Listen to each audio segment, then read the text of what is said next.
So I'd like to call the Finance Committee meeting to order. Today is Tuesday, December 15th, special meeting. Does the clerk want to take roll? Yes. Vice Mayor Du Bois, Here. Councilmember Nis, Chair Tanaka, Here. 2 present. Okay, let's first start off with oral communications. Clerk, do you want to see if there's anyone that wants to speak about anything not on the agenda? Yes, of course. If anyone from the public would like to speak on an item that is not on the agenda, please raise your hand through the Zoom app or press *9. I see I have one public speaker right now, Rebecca Eisenberg. I'll allow you to talk if you can unmute yourself. And would you like to turn on your video as well? No, thanks. That's fine. Okay, you'll have 3 minutes on the timer. Okay, thank you. Hey, so hi guys. Thanks for having me and letting me speak. I decided to come tonight because last night I was extremely confused and actually surprised that city staff had recommended that the city of Palo Alto should spend anywhere between 2 million and 6.5 million, or quite frankly, more than $1 on the museum, Palo Alto Museum, given our state of affairs in Palo Alto. I think as thankfully most of you voted, I think that was the right choice not to spend any money on the museum right now. And I happily have an office hours appointment this weekend with City Council member Tanaka. Thank you for reaching out to me. I appreciate that. So here's really what I want to ask. What's going on? Why is it that the City Council is, at least some of you, are quite eager to spend the very precious little taxpayer money that we have on pet projects, on maybe prestige projects, maybe personal projects like a city museum, when we are about 1% towards what we know we're required to build in very low income housing by the state. Of course, this isn't a guideline. Whether you agree with it or not, it's actually the law. So when it comes to the Roth building, and I'm not sure if it's on the agenda or not, I think that's a great place for very low income housing. And the fact that there's very little parking isn't a problem because of the fact that often very low income people don't own cars, as you would know if you spent more time researching affordable housing, quite frankly. Also, in my 50 seconds left, I'm really hoping that you all could reopen the opportunity, which is a real opportunity that the city has to impose an emergency tax, like San Mateo has done, like many other cities and counties throughout the state have done. As you know, we're the only city in the state, if not country, that has a business presence, but no tax on businesses. And of course, I don't mean that we should tax small businesses. Au contraire, the best business taxes start taxing at thresholds of, say, 50 million or 100 million in revenue or higher, and 50 or 100 or 500 employees. Please reopen that discussion on behalf of all the residents, on behalf of the small businesses, on behalf of those who voted for you, and the almost 8,000 who voted for me. I think it's the responsible thing to do. Thank you for considering. All right. Thank you so much, Ms. Eisenberg. If anyone else would like to speak on an item that is not on today's agenda, please raise your hand in the app or press *9. And Chair, we have no other speakers. Okay, great. So let's move on to the action items. Councilmember Nis is running a little bit late, so should be joining us a bit later. But so on the first item on the agenda is the ambulance subscription program, which I think Councilmember Nis had some interest in. So one thing we're thinking about is moving item 5 to item 1. But let's just first see if there's anyone in the public who wants to speak on item 1. And if not, we'll move item 5 first to item 1 to accommodate Councilmember Niss. So Clerk, do you want to see if there's anyone that wants to speak on item 1? Otherwise, or is willing to wait until Councilmember Niss joins us in a half hour or so? Yes, of course.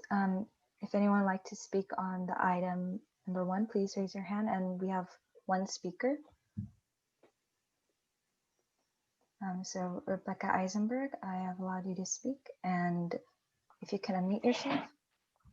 I'd rather wait till when Council Member Niss is here, if that's okay. Okay, great. Thank you.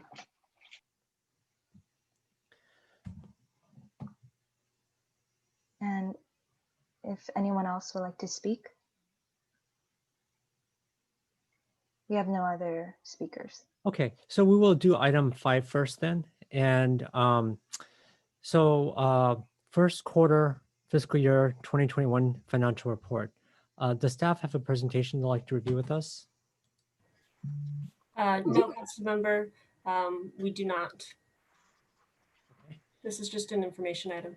Okay, so I'd like to give the opportunity to the Vice Mayor to see if you have any questions that you'd like to ask. I did read it. I really don't have any questions. Okay. Just so that everyone else could follow along that may be watching, can staff bring up the staff report for us to see?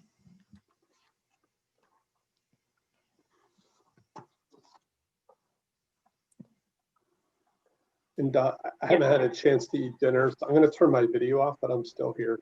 Sure, go for it. I don't think, I think for the city attorney, there's no issue with that, is there? I think it's fine under the circumstances.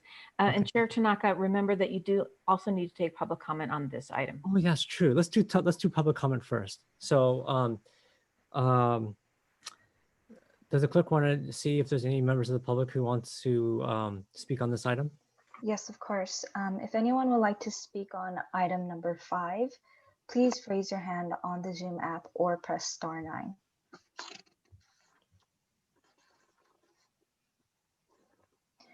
I see no raised hands for this item. Okay, great, thank you. So we'll close. Apologies, Rebecca Eisenberg just raised her hand. Okay. All right, so Ms. Eisenberg, I have allowed you to speak. If you can mute yourself, you'll have 3 minutes on the timer. Sorry, I will, I'll be fast. Again, I just want to, for the record, make the request that these reports include an analysis of what the budget would look like if we turned up some funding sources like an emergency tax on large businesses. You might hear that from me a lot, but I apologize for the redundancy and the reiteration. I just want to make sure it's lodged for the record since I feel pretty passionately about it. Okay, thanks so much for considering. That's all. All right, thank you so much.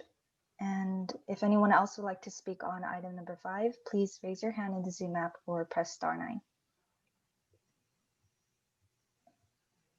All right, we have no other raised hands. Okay, great. Okay, so can staff share the screen with bring up the reports? We could go through a few questions that I have.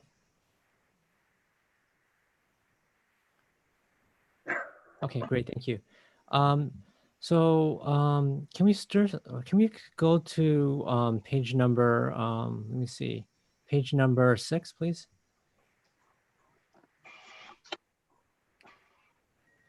Okay. So the part that I was actually interested in is the fire overtime. So can someone on staff mention or talk about the so I understand the staff report says that it's reimbursed by the state. And the question is it just the salary or is it also the overtime that that was incurred, or both? It's typically what we're looking at right here is you're looking at the increase in overtime. So the overtime is what's incurred for what's called strike teams. Mm-hmm. These are when we send teams out to help with wildfires, frankly, in other jurisdictions or areas. And so those costs are 100% reimbursed. Okay, including the overtime. Mm-hmm. Okay. It's done on 100% overtime, typically. Okay. Okay. And how do we separate out when it's overtime for the city versus overtime for the, let's say, for the CSU fire or whatever? Fire has a separate system where they track actually all of their staffing and movement of staff, frankly, when people call in sick, when they're on vacation, when they're on a strike team or special assignment, etc. So they have all of the reporting necessary to provide to the state because the state needs the actual reporting of people, hourly analysis based on our records with them in terms of our hourly rates in order to even get that reimbursement. Okay. But I guess what I'm trying to ask is because I guess overtime occurs because they're working more than 40 hours a week, right? So if they, firefighters are on different schedules, but understood that yes, it's beyond their normal hours. okay. So they, yeah, so you have X number of hours a week and they work more than that. So what if early in the week they work on the CSU fire, then later in the week they work for us? Does that, who pays for the overtime at that point in time? The CSU piece is paid for by the state. So, but what I guess what I'm saying is, well, let's say they work on the CSU initially early in the week, right? They use up their X number of hours that they could work normally, and then the remaining hours they work overtime for us. So, who covers that? Do we cover that, or does the CSU, does the state cover it? Councilmember, I don't believe that's call it typical scenario, Yeah. because when they're on deployment, the deployments last for up to 2 weeks. So those are significant deployment, and when they return, they take a few days off. Okay. So you're saying that there's never like a split week where there's some weeks where they're working on CSU, and then there's some there's never a time when they're working on another project and ours in the same week, essentially. Well, I think it's theoretically possible, and it may occur. And oh, here we go. Fire Chief Blackshire can respond more specifically. Is there a particular issue you're concerned with, Councilmember? I'm just trying to understand because we have a 38% increase in overtime in fire, right? And you know, we didn't have any fires here, I think, right? At least not that I know of, at least recently, but at least major fires. Maybe there are some fires. I don't know. And I guess what I'm trying to understand is when we work on these other fires, right? Which, you know, I think is, you know, trying to be a good neighbor and help out, which is good. What I'm wondering about is, do we ever bear the brunt of the overtime, maybe inadvertently? So for instance, in the scenario I just said, let's say we initially you know, the firefighter is coming back from a CSU fire or a fire from wherever, and that was his normal wage hour, right? And then the remainder, he has to finish his shift here, so you know, then the overtime's occurred, and so then the city pays overtime. You know, that's what I'm trying to figure out. Sure, I understand. Because Fire Chief 8% is a lot, right? It's a pretty big increase. Fire Chief, would you like to respond? Yeah, I'm trying to still make sense of the scenario. What I can say is that we're on a portal to portal program, which means from the time the firefighters leave and from the time they get back, including travel time, they're either on if it's their regular shift, they're getting regular standard pay. And if it's their typical day off, that's when they would be getting overtime. And so regardless of when they return, if they return on their regular shift, from the time they get back, that backfill that they're paying for is not counted anymore, because that's part of the portal to portal contract. Okay. Yeah, I guess I'm just asking about the kind of like, because I think overtime occurs within a week, right? It's not, or within a day or within a week, right? If you're working X number of hours per week more, or you're working more than X number or Y number of hours a day, that's when overtime occurs, I assume, right? Correct. It's averaged out to 56-hour weeks, you know, depending on the shift though, but that's the typical number. So anything over that amount, if we're trying to use just straight numbers, anything over that amount would be overtime. Okay. And and the scenario that I was trying to just understand is if someone is working, let's say on another city's fire, right? And they've used up that 56 hours. And now we have a need in our city for COVID emergency or whatever it might be. We need to have another 10 or 20 hours, to say 20 hours extra, right? And so now that's now overtime hours, right?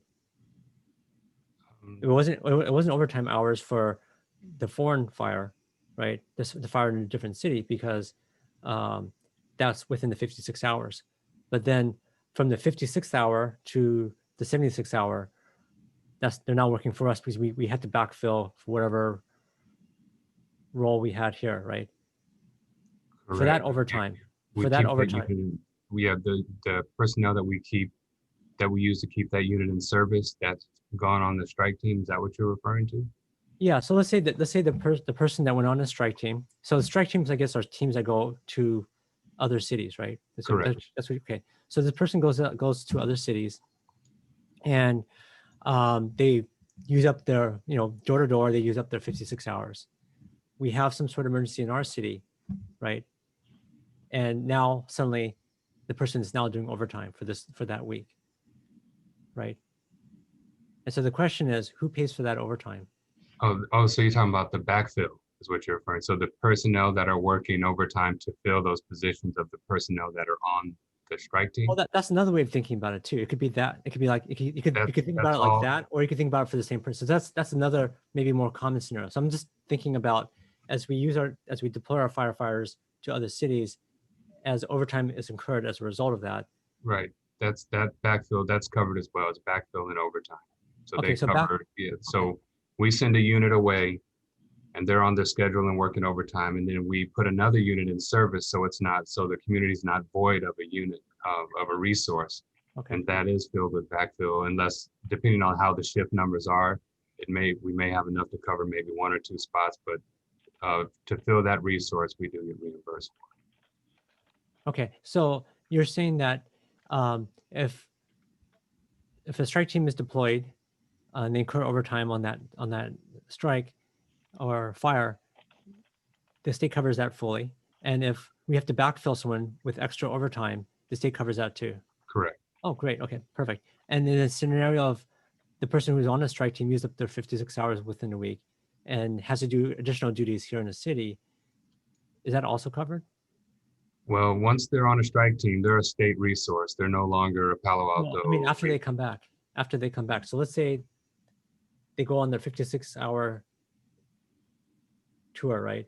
And they come back, and we need those people here to do whatever, right? Get a cat out of the tree or whatever it happens to be. And so now overtime is being occurred because it's past the 56 hours. Is that also covered?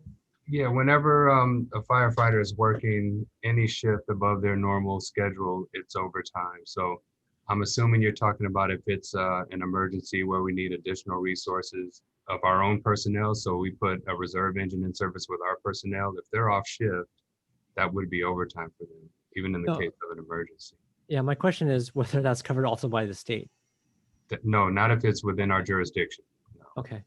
And Chief, could you guess how frequent that scenario might occur where, again, a crew or a firefighter is coming back from a task force and then it has to come back in on overtime? Oh, goodness. It's extremely rare. I mean, yeah, that's extremely rare. I mean, there may be that one-off that just wants to stay here and work or whatever after being gone for so long, but it's not common at all. Thank you. Okay. So is all that overtime right now all 100% state covered? That's shown up on this report here, this table? No, this is all overtime for the period. Right. And so there are situations in which we need overtime for our own needs. Do you know, Kylie, roughly what the breakdown is between what is covered by the state versus what we have to pay as a city? No, I'd have to work with the fire team to figure out based on the teams that we've deployed. Do you know by offhand? I doubt we have it right now. This is typically something that we do as a mid-year adjustment. So we'll look at the last 6 months, look at all of our strike teams, and then make an adjustment for both revenues and expenses. We're still waiting for the invoices to tally that up. So Okay. yeah, it takes a while to get them. Okay, understood. You know, and some of this is our own overtime. Remember, we run a ambulance on overtime. So overtime isn't always, you know, excess costs. There's sometimes planned costs. Medic, I can't remember which medic it is, but one of them is strictly staffed on overtime. Yeah, Medic 61 downtown for 12 hours per day, 365 is on overtime. And also when we staff Fire Station 8 on red flag days or fire danger days, for example, when the CZU fire was close to the border of Palo Alto, we staffed that for fire watch, and that was done on overtime as well. Okay. Yep. Okay, that's fine. It sounds like we'll get this mid-year, so we'll understand that more. But thank you for explaining, because I was trying to understand how that worked. Okay. And I read that the airport, so we loaned the airport money, right? We have in the past. Okay. And then we were reimbursed by, I guess, the FAA. Two separate issues, I guess. So the city has loaned the airport money in the past for operating and capital expenses. So there is an outstanding loan, an amortization schedule, and so you know we do receive a small debt payment essentially from the airport every year.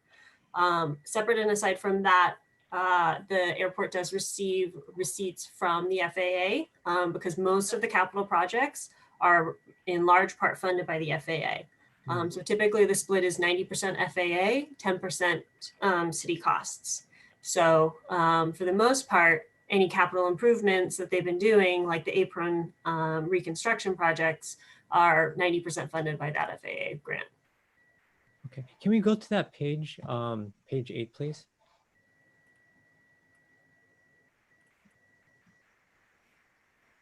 This one? No. Yeah, or 7 or 8, yeah. So it talks a little bit about on page 8 about how there's a $500,000 reduction in the.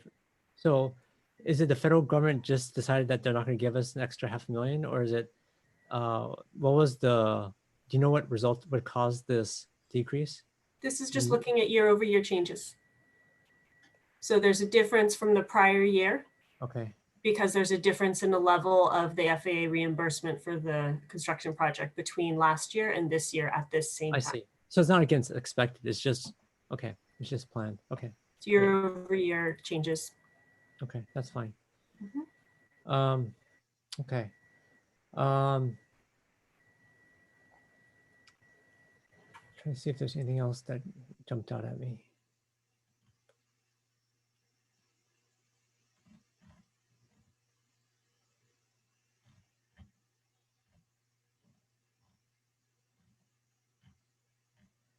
Yeah, I mean, overall, it looks like the numbers were pretty, if you go to page 2.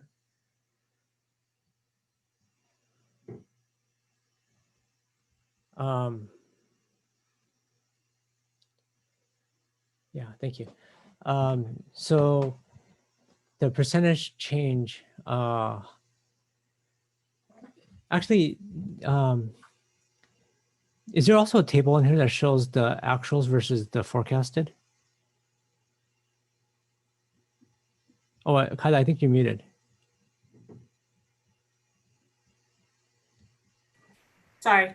The adjusted budget is in the columns to the right.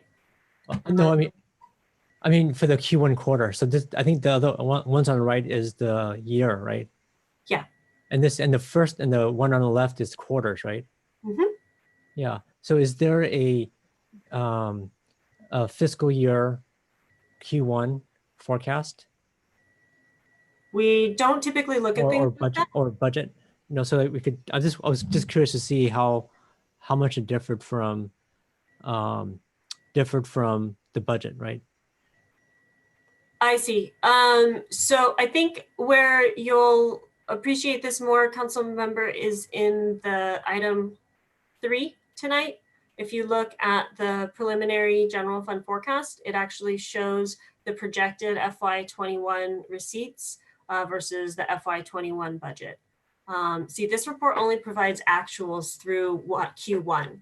And when staff look at it, because of seasonality of revenues and expenses, we don't just look at a quarter versus a quarter. Typically private companies, when they are filing their financials, they're actually looking at what was their quarter projection and what were their quarter earnings. Yeah. We don't actually look at it like that. We look at it in a full fiscal year. So we track every month, we track every quarter, but we don't do that same kind of reporting because for us, some revenues like property taxes, you get twice a year. So quarterly reporting, some quarters you're going to look really good and other quarters you're going to look really bad. Yeah. So we don't have that same lens from a government perspective. Yeah, I mean, just one recommendation would be, and I realize that, right? Just to kind of know, it's nice to have the fiscal year 2020 as a benchmark, but the other benchmark that would be nice to have would be, what is the adjusted budget for Q1? So maybe in the future you could think about having that, because then we could see how did Q1 do against, the last fiscal year, and then also how did it do against our budget. And so it's just something which it sounds like you already have the numbers, but if you just put it right next to the actuals, it makes it a little bit easier for us to understand what's going on. I guess what I'm trying to say is I don't have those numbers. I don't. Oh, no, you said it was on another report. I have annual numbers in the other report. Oh, you don't have Q1 numbers. No, because again, staff we don't look at it from that perspective. So you don't have a breakdown by quarter at all? Well, of course we break it down by quarter as we're looking at trends and tracking, but we don't break it down by quarter in terms of this is our kind of budget or forecast.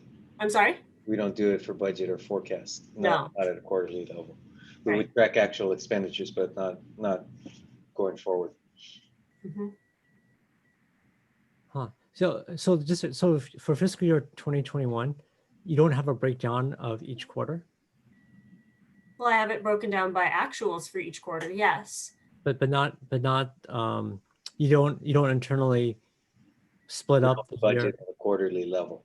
No, we don't budget on a quarterly level. Council approves it on an annual basis.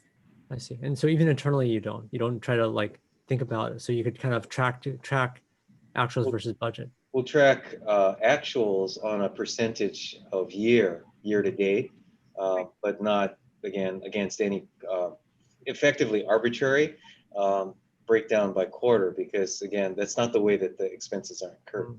Okay. Well, then even year to date, adjust if there was actual quarter to date or year to date, and then actual adjusted budget to date, so that you could kind of see how we're doing against the budget. So it's great to have last year, quarter-over-quarter numbers, but it's also great to have a comparison against the budget, something that's comparable. Because right now, the problem is we're looking at quarter versus the year, and it's really hard to look at that.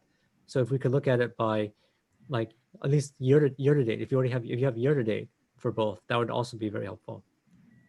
Well, this is year to date. 25% of the year. Correct. No, the adjusted budget is the full year, right? Right.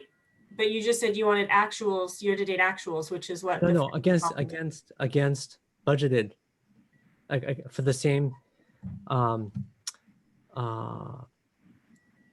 I guess you could just do it by 25%, but you could do a straight line. You could do a straight line comparison, I suppose. Well, I think, Councilmember, what you're trying to get at is actually in the right side of this table. So if you look at those percentages, that's actually tracking at how much have we collected in this first quarter compared to our budget, and how does that compare to prior years? So for example, let's take sales tax. That's a good point.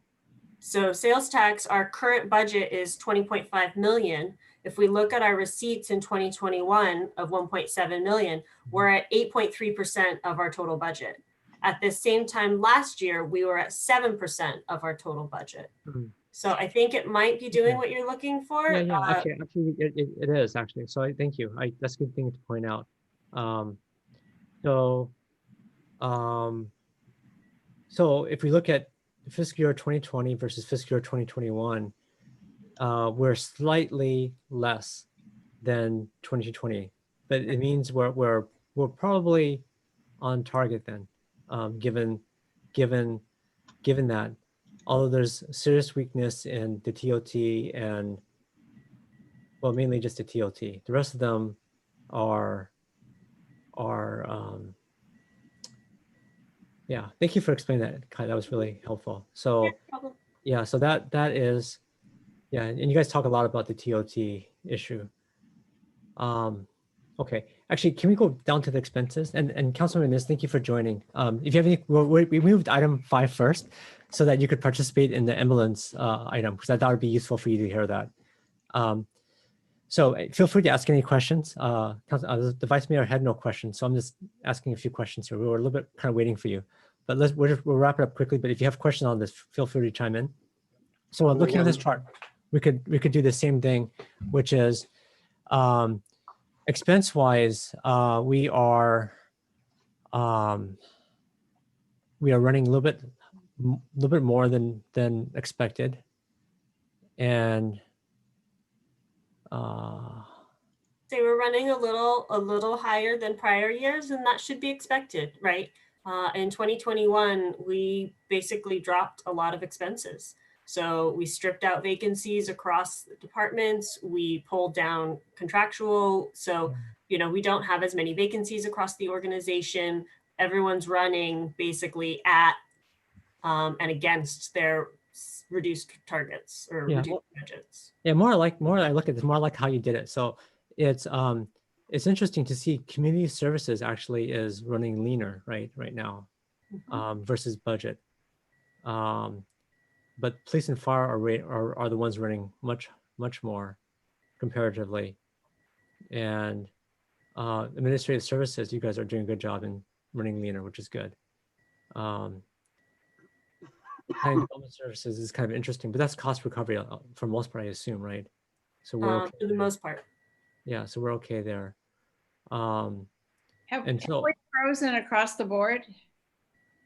I'm sorry? Have we frozen everything across the board? Frozen. As far as any hiring, any backfilling, anything like that?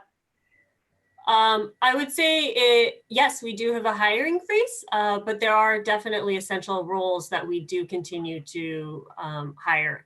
But every single hire is reviewed, not only by the director, but also by a team of 3 of us, the hiring committee, and then everything then rolls up to Ed. So many layers of review, lots of, you know, can we redistribute resources? How can we do this differently? Do we really need this right now? If we had to think down the line in 12 months, would we still want this person hired or this role hired? All of those things are things that we're looking at every time we consider whether or not a role is essential enough to hire for. Okay. Overall, it looks challenging. I think that's a correct assessment. So there's no action on this item, not even. We're just asking questions right now. But you know, item 4 is kind of related, like maybe. I mean, in a way, I don't know if we should save our discussion for that. Well, I think this is nice because it gives us kind of a good frame of reference. I mean, if I look at this expense-wise, it's just fire, public works are probably the 2 that are going more than expected, and at least compared to other departments. And it also is even more than the previous year, which is kind of interesting. Does the staff have a kind of a, I guess the fire is mainly because of all the extra firefighting duties they've been doing outside the city. Is that kind of what's causing that? That's part of it. Also remember in police and fire, for the first 6 months of the year, we've got attrition ramps rolling through. We were, you know, so we do have that kind of staffing complement that's adjusting, and we'll hopefully by, you know, January, first quarter of 2021 will stabilize. Yeah. But we do have those mechanisms rolling through in addition to strike teams, in addition to, you know, our own kind of operations that are happening. Yeah. Necessary. You know, it's just police, if you look at actuals, are actually down 3%, but the fire is actually up and public works is up, which is actually, I'm a little bit surprised by that. Although from the adjusted budget, it's not much more, but it's, do you know what caused the public works to that number to go up? I don't. I'd have to look into it more. For us, that's kind of within the margin of error, so to speak, because public works has a lot of contracts. And so a lot of their stuff, you know, depending on when they're drawing on those resources, that's a piece of it. So we'd have to look into that further. I can tell you right now, big expenses in public works are expenses associated with dealing with the COVID-19 measures. So, you know, like the janitorial services contract is in public works department. So we've definitely been drawing on that when we need to, reallocating resources, as well as doing deep cleans in, you know, urgent situations as necessary. Yeah, makes sense. Okay, I think we're done on this item unless Vice Mayor or Councilmember Nis, either you have further questions. Yeah, sorry that I came in late. One question has to do with particularly the TOT. Is that even lower than you thought it would be? Yeah. So what long range planning do we have to alter as a result of that? Or are you going to get into that later? We'll get into that later. Okay, because that looks rather daunting. TOT is not looking great right now. So yes, I think your assessment, Councilmember Nis, of everything looks like it's a struggle is a fair assessment. Down again, that's even worse. Yeah. Okay, great. Thank you, staff, for answering the questions on this one. So let's go back to agenda item number 1, review and recommend to the city a fire department ambulance subscription program. Does staff have a presentation for this? They do. So Chief Blackshire. Yeah, we do. And Amber Cameron got kicked off her computer, so she's logging back in, and she's the one driving the presentation. So our apologies for that. Do we think she'll take a long time to get back on? No, it's been 4 minutes, so it should be any moment. There now. she is. Oh, there she is. Okay. And okay, I was going to ask Chief if you're doing the presentation or Amber is, because I think I've got the slide, so I could drive it if that were helpful. Well, it looks like Amber's driving. Nellie's got it up. Oh, okay. Ellie's driving. You got a lot of backups, Chief. Don't worry. Yeah, man, somebody's driving. Like we're on a truck here. All right, so all right, I think we're ready to go. So good evening, council members, finance committee members. This is related to the subscription service, as you said. So just to give you a little bit of background. So for over 40 years now, the Palo Alto Fire Department's been serving the public with an emergency ambulance transport service. And as I often repeat, because we're very proud of that, but we're the only city in the county that runs an ambulance service. We have a reputation of responding quickly to medical emergencies, providing exceptional medical care and customer service. Average of 2/3 of our calls are emergency medical incidents, including about 3,500 transports to the emergency room at hospitals. And this ambulance subscription program is part of the fire department strategy for the fiscal year 21 adopted budget. Staff is seeking the Finance Committee's review of the specific attributes of this program, most notably a discussion and recommendation for the proposed fee levels and for a recommendation to City Council for formal adoption. So we have business management analyst Amber Cameron, who's going to fill you in on some of the details of the program, and we'll both be here to answer any other questions. So next slide.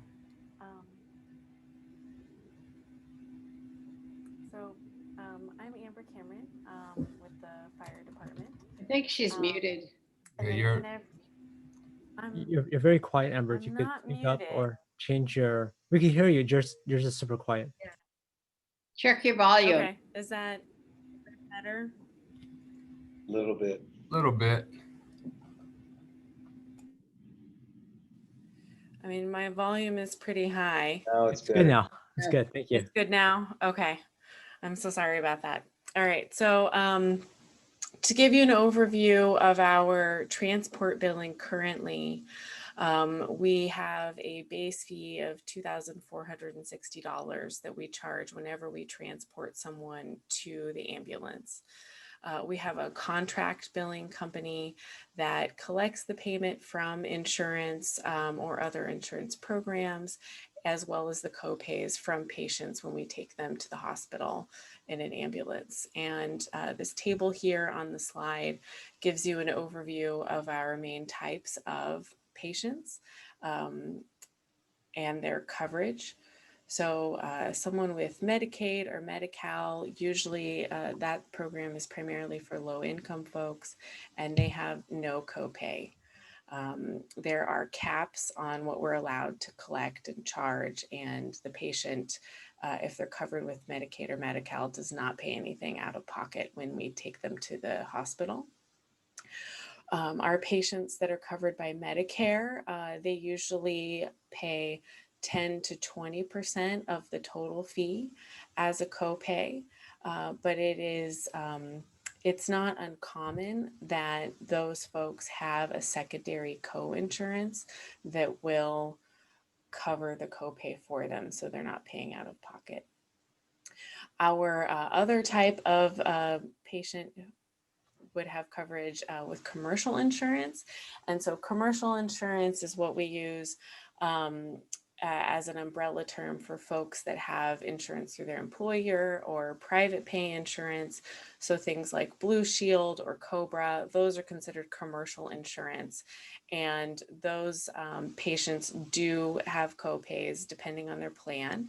It can range typically between $385 or $650 what they have to pay out of pocket when they're transported to the hospital. And that $385 to $650 that we have, that's our actual patient data. So that's a good data point to compare to when we're looking at whether or not someone might consider signing up for this program. So, and the last group of patients are folks that we aren't necessarily able to collect the information from. So maybe the circumstances dictate that we weren't able to get the information from the patient, or it could be that they are not insured. And in those cases, we attempt to bill the patient the full amount of the fee. So this ambulance subscription program, if you can move to the next slide, is really aimed Amber, at before you those. move on, I just want to see as we go along to see if my colleagues have questions for you, just to make it a little bit easier for the discussion. Vice Mayor or Councilmember Nuss, any questions thus far? Yeah, I do. Can you flip back one? So the full amount, so if I don't have any insurance, you are going to bill me $2,400, right? Correct. So how does that compare with other transport situations? If I got a ride in San Jose from their fire department, what would it cost me? Sure. Yeah, I don't have those numbers, but it's relative. It's not a tremendous amount of difference. I don't have the exact numbers, I'll just be honest, but I can get that for you. So that's pretty much, what they call the usual and customary? Correct. Okay. In this area, in this region, yes. In this area, okay. Correct. Yeah, this wouldn't be the same in all, in the whole state. And how many people are how many of your people are in the ambulance? Are you referring to how many of our fire department employees? Yeah. Right. So that's it depends how you're asking the question. If you're saying how many ambulances do we have in service, that's one thing. But if you're asking how many are eligible to work on the ambulance, that's a different number. No. I just want to know if I need an ambulance tomorrow, how many? Oh, it'll be 2 people on the ambulance. Okay, one driving, one taking care of the patient, correct. And it's always at least one paramedic and one EMT. Okay. All right, thanks. So the fee would be per household, not per person, right? Is that the idea? I think it's per person. It's per household. It's per household, and we're going to explain the program later on in our presentation. But so half the people are on Medicare, they would pay $250 to $500 a trip, right? So they're gonna make a decision on a monthly payment, maybe based on kind of thinking about that, like how much out-of-pocket expense would they have? Right. And so we are, we're focusing and aiming this program at folks that have commercial insurance. We think that those are the folks that are more likely to participate because Medi-Cal, Medicaid folks, they already don't pay a copay. Medicare, it's, you know, it might be borderline whether or not they see some financial benefit, you know, in participating. So it's really the commercial insurance. And then I do want to point out on this slide, this is our percentage of patients based on who we actually take to the hospital. It's not necessarily the rates of their representation in our general population. So you think even though it's only a quarter of the trips, you might get more commercially insured people to subscribe and they wouldn't need it or use it in a year. It's just insurance Yeah. before. Okay. Yes, because the majority of, we have more, the contingent of our population that uses the ambulance service primarily is the elderly, and they are typically covered by Medicare most often. So for this in the general population, those with commercial insurance are likely to make up a much greater portion of the general population than our patient mix of who we are typically taken to the hospital. Okay. So can I go back to Tom's question about household? I'm not following. So this means that the household, there is just a regular payment per household that covers you? Yeah, and I think it might be helpful to continue on in the presentation because we do explain. I think Tom jumped ahead on the question. So, but before we go to that, I had two quick questions, Amber. So first one is, how much bad debt do we have? So how much non-payment do we get? Do like 99.99% of people pay, or do we have some bad debt here? We do have we do not collect the full amount that we charge each year. I would need some time to get you the exact percentage and the exact amount. But yeah, we operate at a loss, and we are not able to collect everything that we charge.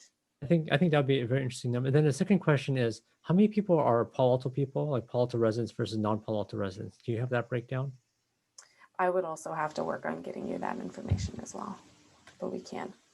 So, Councilmember Tanaka, I think it would be helpful, given the nature of the questions, to let Amber complete her presentation. Yeah, I think so too.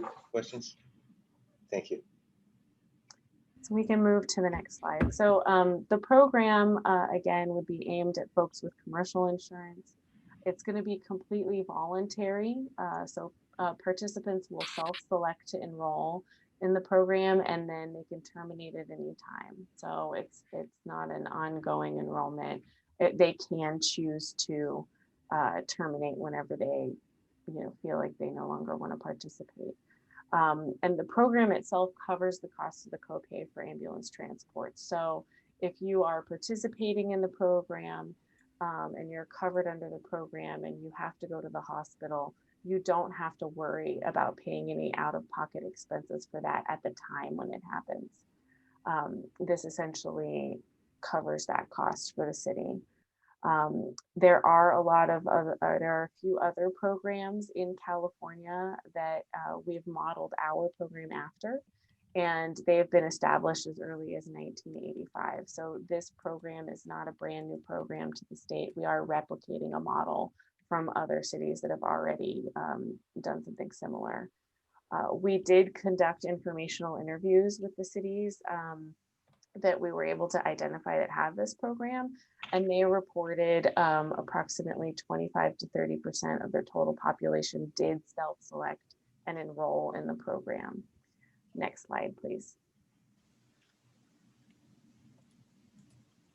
So this is a chart that outlines the 5 main cities that we were able to identify and connect with. And as you can see, they have a residential fee and a fee for businesses. Out of the 5 cities, Most of them had programs that were implemented and started more than 20 years ago. So these fees reflect that as well, that they are somewhat out of date charges, or, you know, they might be a little bit low. And then it's also important to note that 2 out of the 5 cities do not have a flat fee for businesses. It's based on employee count. Next slide. So more details with our program and what we're proposing for residential participants. All household members who are permanent residents of the household will be covered. So if you have 1 person living in an apartment, or if you have 10 people living in a big house, all of them are going to be covered as long as the residential address is enrolled in the program. And then it also is going to include umbrella coverage for when you have your mom visiting or some friends visiting. If they have a medical emergency and need to go to the hospital, they would also be covered when being transported. For businesses, it's going to cover all the employees at the business address, as well as when those employees are moving about in the city of Palo Alto in the course of coming to work in Palo Alto. So if they're grabbing a coffee, if they're driving into work, if we are picking them up and taking them to the hospital within the boundaries of Palo Alto, they would be covered for that ride and not have to pay out of pocket. It's not going to cover customers or other visitors to the premises. So if the Apple store was participating over on University Avenue, their customers are not going to be covered. And then it's going to be really easy for people to pay, because it's just going to be added into their monthly utility bill. And signing up is going to be very easy. We're going to have an online enrollment, as well as have staff that can sign people up via phone and email. And again, they can call in and cancel anytime. Next slide.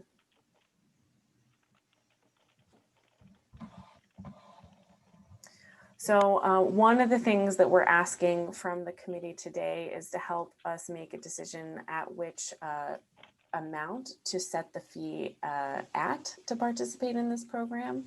So we are proposing 3 different options. Option A is the lowest level, option B is right in the middle, and then option C is the highest level. So what you're looking at right now is a rough estimate of the revenue that would be generated just from the residential participants. So at an annual fee of $80 a year, we've got approximately 25,000 residential utility customers where that fee would be added onto their monthly bill. And we are roughly estimating a participation rate between that 25 to 35, right in the middle at 27.5% for these estimates. So if we go with the lower option, we're going to plan on receiving about $550,000 annually. If we go with the higher option, it goes up to $825,000 annually for the residential rates. So, and on the, if you can move to the next slide, I'll review what we're planning for businesses. So instead of doing something granular, like a flat rate per 3 employees or per 5 employees, we are proposing 5 different tiers based on employee head count. And so just to walk you through the information that you're looking at right now, you've got tier 1 through 5, the breadth of the employee head count for each tier. And then this number of businesses count here, that is information that we got from the California Employee Development Department and was previously provided in March of 2020 when there was a consideration for a local tax measure. So this is business population data from the California EDD. And based on that, we are using that information to estimate the expected revenue, again, with option A, a lower fee amount, option B, a midpoint, and option C, a higher amount. And then again, we're seeing on the lower amount, approximately $550,000 annually generated from businesses. And then on the high end, approximately $826,000 generated. And then on, if you can move to the next slide. The next slide will give you a broader picture of about how much total revenue we're talking about with each one of the options. So again, just to remind you, we did plan on an annual revenue amount of $1.48 million for this program. And with option A, if we're setting the rates at the lower option, we're looking at possibly bringing in $1.1 million. And again, that's with about 27.5% participation rate. If we were to get more participation, we would exceed that. If we get less, it would be below. And then option B, we're looking at 1.37 million. Option C, 1.65 million. So to get closer to our goal, we would probably look at option B or C. Next slide. And then the other thing that's a component to this program that we are asking additional allocation of resources for is a cost annually of approximately $60,000, where we will cover the costs in the utilities department for adding it to the utilities bill and then handling the billing, the credit collection for that, as well as any incoming customer questions regarding the fee. And then we are also asking for a $25,000 one-time allocation to conduct a community outreach and education campaign in order to let folks know about this program, let them know about the benefits, and encourage them to sign up if they're interested, and make it very clear how to sign up. And just to reiterate, these two costs are not currently in our budget, so part of the action today would be to add those in for us to implement this program. Next slide. So just to review what we're asking council for, the committee today, and then our next steps. So we'd like you to provide us direction on the annual fee program amount with the proposed option A, B, and C ranges. Recommend that we adopt the program fee at the levels that you would like. And that would also include adopting an ordinance to amend the municipal fee schedule for 2021. And also approving or recommending a budget amendment ordinance that would allow us to cover those utilities costs and the outreach costs. And with that, my presentation is concluded, and let us know if you have any more questions. Thank you very much. Okay, so let's go to members of the public to see if anyone has any wants to speak on this item. Can the clerk check to see? Yes, of course. If anyone from the public would like to speak upon this item, please raise your hand in the app or press *9. And currently we have one speaker, Rebecca Eisenberg. I'll allow you to speak. If you can unmute yourself, you'll have 3 minutes on the timer. Thank you so much. And by the way, if you allow me to have video, I would welcome that if that's still a possibility. Yes, of course. So I have promoted you. If you can show your video as well and unmute yourself. Okay, I think I did that. Can you hear me? Yep. Great. Yeah. I don't know if it worked or not, but hi, if it did. Oh, hi. So there I am. Okay. So first of all, I want to say that this is a really, really exciting program, and I'm very grateful that you proposed it. And I think everything about it is a great idea, but I had a couple comments and questions. First is a comment that, yay, this relies on an ordinance to adjust the municipal fee schedule, which I think we should do anyway. And adjusting the municipal fee schedule is a great way to get, I know I'm a broken record, but to get businesses and other untaxed entities who use a lot of our city services to pay some of their fair share. So in this regard, I think that residents, as we know, are really, really hurting. We know that as far as California goes, a growing number of our population the Affordable Care Act and California Covered Notwithstanding is uninsured or underinsured. And the people who could benefit from this most are the least likely to be able to afford to do it. And of course, we know from Econ 101 that the higher you make the prices, the fewer people that will sign up. So when it comes to residents, I think we need to make these fees really, really low. And I think part of the money should go to compensate for uninsured people who generally are not uninsured because they want to be, trying not to be free riders. They're uninsured because they just can't afford it. And we need to face that. Unless we want to offer some health insurance free to our residents, which I would love for us to do, but we're not there quite yet. Secondly, I think we really, really need to turn up the fees on the businesses. I could see how when you talk to other cities, one huge difference that needs to be addressed is the fact that we are the only city that doesn't tax our businesses at all. And so when you compare our fees, proposed fees to fees of every other city that you listed there, they all have business taxes and we don't, which means their businesses are actually already paying into the general fund, paying to support our really important services like ambulance and fire, while our businesses here are paying nothing. So my suggestion is you move those costs on residents way down, down, down, and you charge a per employee rate to businesses. According to your most expensive proposal, families would be paying, or households would be paying as much as $120 per household, while businesses would be paying $15 per employee. How does that make sense? Additionally, why not make it optional for them to also cover visitors and customers? I think actually, if you ask me, I think these should be mandatory fees in businesses due to the fact that businesses are paying nothing. We have a very, very difficult budget, and we know these costs are extremely expensive. So dial it up, charge it to businesses, stop giving them a break. Finally, we know that big construction sites cause, have accidents and fires. Sorry, I'm trying to be fast, more than have an outsized, and this is something I brought up before with Mr. Blackshire. I asked, is it true that large construction sites often create a risk of fire? And the answer I understood, and from We have to.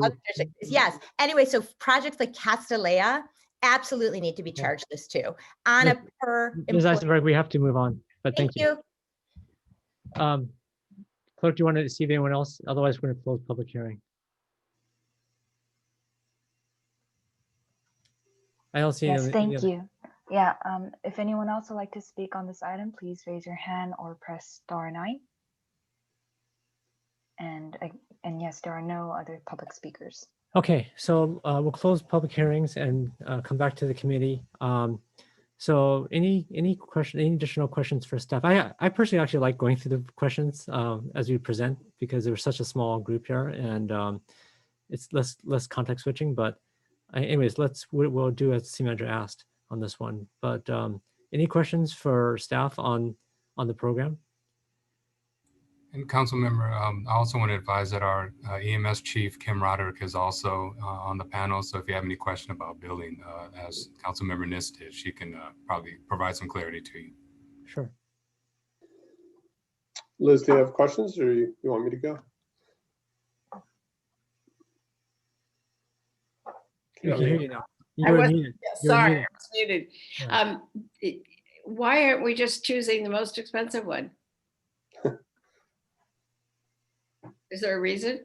I mean, it's just an odd thing to be presented with, to say, would you rather pay $100, $150, or $200? Well, let me think. If it's me, it's 100. And if I'm charging somebody else, maybe it's 200. But I'm trying to figure out what's the criteria for making one of those choices. Or is it just what we feel like doing? Sort of? Sure, I can answer that. Okay. So if, looking at the range of fees that the other cities that currently have this program in place, it's $43 to $60 per year.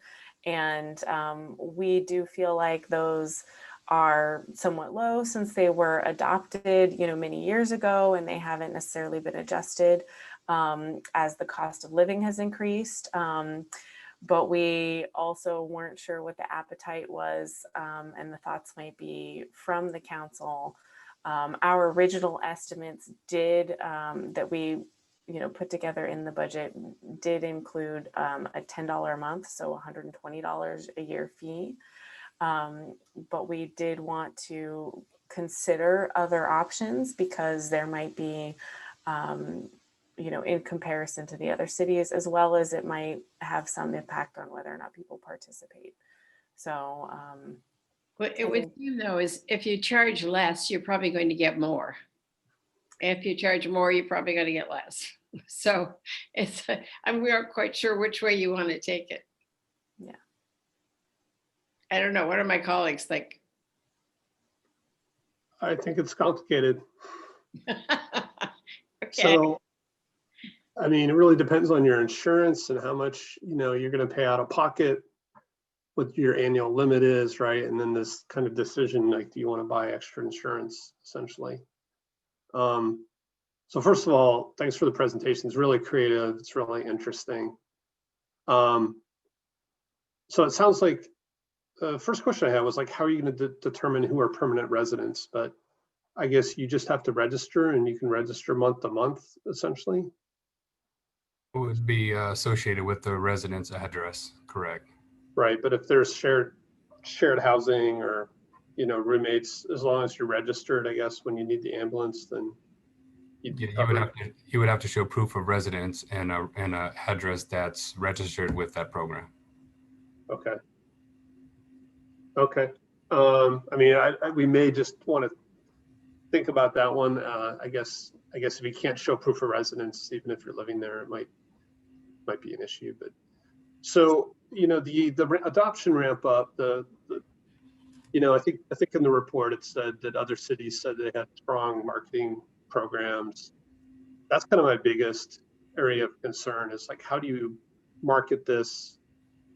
Yeah, $25,000 felt low, and planning some kind of ramp up. Like, I don't know if you expect to hit 27% share in like the very first year, or a couple of years to ramp up. But I think again, the marketing message is a little bit complicated, and again, looking at those numbers you shared, half of the calls are Medicare, kind of elderly. But you're saying you really think the market segment is the commercial insurance segment. And like, I was just trying to look up my insurance. Like, I have no idea what my insurance deductible would be. And, if I got a message like, hey, do you want to pay $20 a month? I would want to try to figure that out. So, I don't know if it's possible. It seemed like maybe some of the marketing messages should look at some of the more popular commercial plans in the area and kind of headline that, did you know if you're on Kaiser, you're going to pay $400 out of pocket if you need an insurance, if you need an ambulance? Those are the kind of messages I think that would be compelling to say, hey, this pays for, if I pay $100 a year, it pays off if I need the ambulance once, right? That's basically the message. But having people translate that from their commercial private insurance to how much they need to pay a month, I think could be a little tricky. So, maybe if you look at Blue Cross, PPO, Kaiser, I don't know what else is like very popular in Palo Alto. For businesses, what's the motivation for a business to pay? Like, aren't their employees covered by their insurance? Like, why would they pay an additional fee and not say it's up to the employees to get their own? Yeah, it depends on the employer. This seemed to be more popular with smaller businesses, but not to say that larger businesses wouldn't take advantage of it. And this would just be an incentive for an incentive for the employees that work at that business. Right. So again, I think it makes financial sense. I'm just most concerned with how do you sell it. It feels like you almost need a sales orientation, and you need some real strong marketing materials for people to understand. Even a large business, it might make sense, but it would be like a new benefit that they're offering their employees. And, I think that would take kind of a concentrated selling effort. So I don't know, when you talk to some of these other cities, did they share with you, like, again, what was the experience like in the first year? And did they have people who were actively trying to sell this kind of service?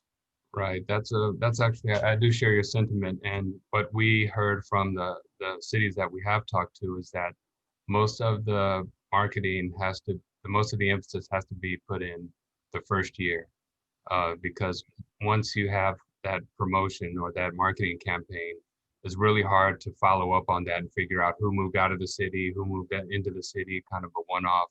So there'd still be some marketing thereafter, like maybe when an employee moves in, we could send in a mailer like, did you know this program exists? However, most of the effort should be done on that initial launch of the program. And, some of them have been around so long, they just started with mailers. So actually, some of them, social media wasn't even around when they started. So, Yeah. We would definitely have to focus on what works best in this community, taking into consideration the demographic that pays attention to social media, that pays attention, or, would a mailer work also? But I think we can, we can do some effective marketing once we do more of a study of the demographic here, what's most effective. Yeah, I just wouldn't underestimate, selling somebody a monthly subscription, right? I mean, once they're in, they would probably continue, but that initial purchase, and then I saw you're gonna pay the utilities basically for customer support. It looks like, are we allowed to advertise this on the utility bill? So like if a new person moves in and signs up, then they're new, you could potentially target them, right? Yes, Right. so that will definitely be part of our overall outreach campaign, is including an advertisement in the utilities bill. And then to add on to what Chief Blackshire had discussed earlier, there are cities that run a small campaign in the utility bill every 6 months. So you can just check a box on that and then get automatically enrolled. So most of the cities got their large initial group of enrollees upon the start of the campaign, but they have come up with ways to capture those people as they move in and out of the city. And we are also planning on that, incorporating those mechanisms into our implementation plan. Yeah. It's beneficial for us having our own utility, access to our own utility, where some, that use, say PG&E, they don't have that immediate access. So it's more complicated for them to try and track people that are moving in and out of their city. So Yeah. That's our benefit. Yeah, so I don't want to sound discouraging. I'm positive on this. When it comes to emotion, I'd support it. I just want to make sure you guys are, again, 25,000 for marketing in that first year. You can be really scrappy and use social media and things, but it feels light.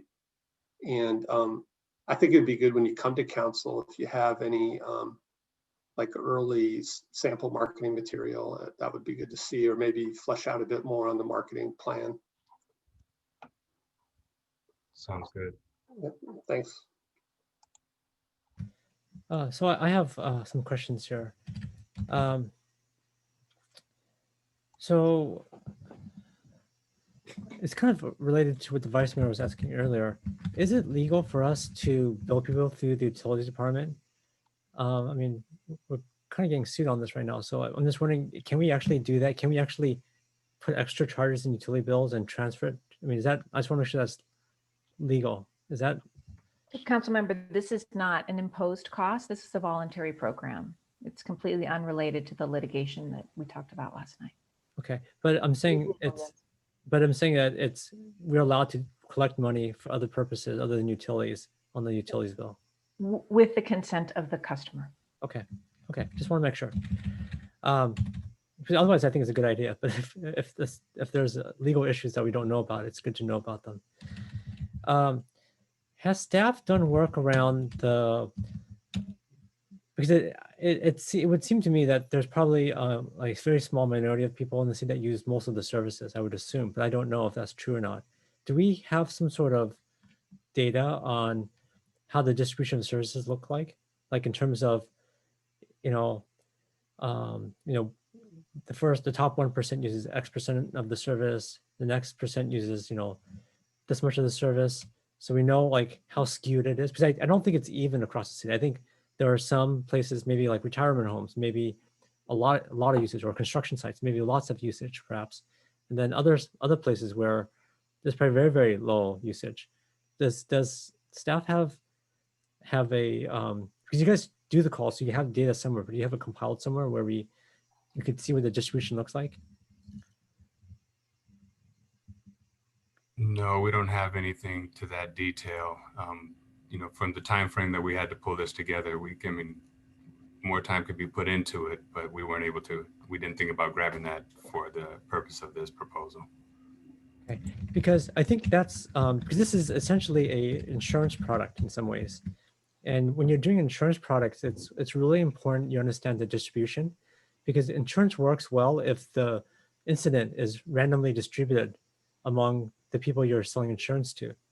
But if you're selling this insurance to a highly concentrated use base of people, which I suspect this is, then the insurance principle doesn't really work very well. In fact, you lose money, because what happens is the people that have, let's say, high usage, let's say retirement homes as an example, right? And I don't know if that's true, I'm just making this up. They will buy it, right? But everyone else will not, because their usage is quite low, right? So insurance really works well when it's random. It's random, like it's a fairly even random distribution. That's when insurance works best. It doesn't work well when you have highly concentrated usage. And we could end up basically having like a heavy user problem where only people that buy are people who are really heavy users, and everyone else is not going to buy because it's very, very low incidence. So I think what's really important for this program, because I didn't see it in the staff report, and I wouldn't be prepared to advance this until this analysis is done, is we have to understand the distribution of who would use the service, right? Is it the same address that's using the service, which I suspect that's largely the case, or is it more random? And if it's more random, then an insurance program can kind of work. But if it's not random, we will lose money on this, because what you'll get is just the people who use it heavily will buy in, everyone else will not. And so I think, to me, this is like a big missing piece of the staff report, at least from my perspective. And until I see that, I probably couldn't support it. So perhaps we should respond to that question. We have talked through how it applies to congregate care facilities and the like. Please go ahead, Amber.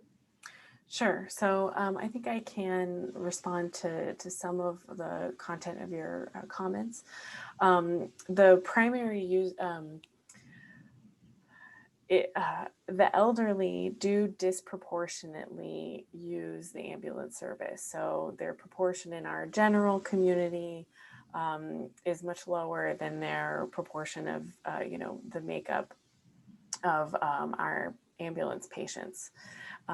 What's also true about those folks is that they are sort of the contingent of people, Councilmember Tanaka, that you're concerned about are those people that are most likely going to be on Medicare, Medicaid, and are probably not going to be ones that are inclined to participate in this program. The more random events that you're kind of thinking about, where maybe somebody breaks their leg or gets in a car accident, those folks are more likely to be the ones that have commercial insurance, that are, currently working and are, receiving insurance through their employer. So we do think we have a great deal of hope for the success of this program, because we do think that that's who it's going to appeal to. And they do happen to be the contingent of our population that doesn't really use the service very often. So does that? Well, I guess rather than just kind of guessing here, I think you guys have the data, you know where the calls come from, you know who has what insurance. And so for the segment of population that you think will use it, do a distribution analysis, right? Make sure, the calls aren't from a dominant portion of that customer segment, because if it is, right, if it's not randomly distributed, then insurance really does not work, right? It basically, we will lose money doing this. So we have to do that basic analysis and just make sure. I mean, hopefully you're right, and it's the people that do participate are just purely random, so the insurance concept works. But if it's not and it's concentrated, we're in trouble here. So until we do that analysis, I don't think this is ready to advance. So anyways, let me go on to my other questions in the meantime. The second thing is, so this is the other thing I wasn't really clear on. Maybe can someone bring up the slides again? I forgot what I don't have this. I think slides were sent to me, but I have so much email I can't find where the slides are. So I don't have these slides. So can someone bring up the slides that you guys were presenting? I don't know what page number it is, but Amber or someone. Amber, do you have those? If not, I can go look for them. Oh, can someone also send me the slides? Send all the whole finance committee. There we go. Okay, great, thank you. Okay, can we go back a few slides, please? I want to go back to how people opt into this program, because I think that's also really okay. Well, can you go back to the slide? Okay, so I think also what's important is when do people opt in, right? Like, so for instance, if my plumbing starts leaking and I say, okay, I'm gonna buy insurance now, or like the best one is like, what's the thing? The home appliance insurance, I forgot what it is, right? So like when you have the problem, then you could buy it right there and then. It's like how much in advance do you have to buy it? That's really important. And then the other part that's important is like, how does it work for like multi-units? It's kind of similar to a question that I think was asked earlier, but in terms of like, what's the span of coverage within a building, right? Is it everyone? Because some places may have like a lot of people, right? And some places may have very few. So I mean, I'm talking about residential units, residential properties, and so it's kind of like if it's a studio apartment, should they pay the same as an 8-bedroom house? I don't know, right? I mean, it makes me wonder, right? So how does that work? So I could respond to the question about the timing. The difference between a home warranty, I know there's a grace period where you could actually report an appliance as you suggested. You know, you can't call and just say, hey, just now that I joined, by the way, my refrigerator doesn't work. This is for emergency medical transport. So the likelihood that someone gets an emergency medical incident and call 911, I mean, by that time, there's no grace period for that. It would be immediate. And they would have to join, you know, when they decide that it is beneficial, considering whatever their circumstance may be. But you see, the issue with that is that, let's say, you know, somebody's just coming out of the hospital, right? Maybe a good time to subscribe to something like this, right? So the problem is with this program, and the thing that makes me concerned is that you want the people who opt into this to be like, have, you know, fairly, the people that opt in, the people that don't opt in have fairly random chance of using it, like same kind of likelihood, right? But what I think is going to happen with this program, unless I'm missing something here, is the people that are very likely to use it are going to subscribe, and the people very likely not to use it will not subscribe. And so what happens is, and this is why these are insurance programs that don't work, right?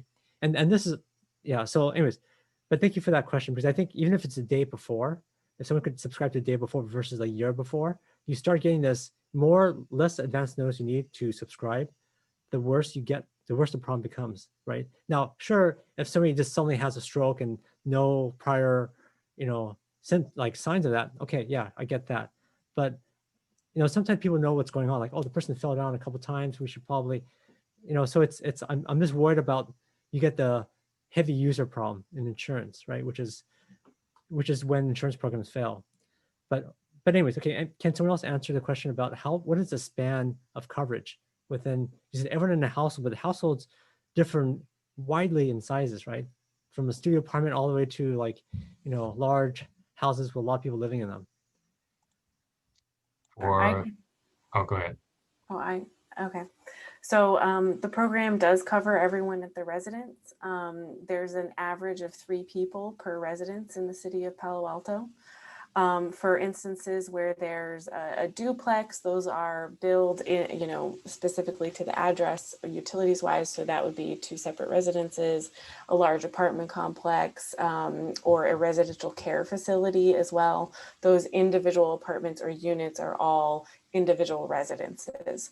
So that's where that is how residences are broken up as far as the utility bills go. And then that is how people will be the basis for their enrolling in the program as well. So everyone who's at that individual residence would be covered.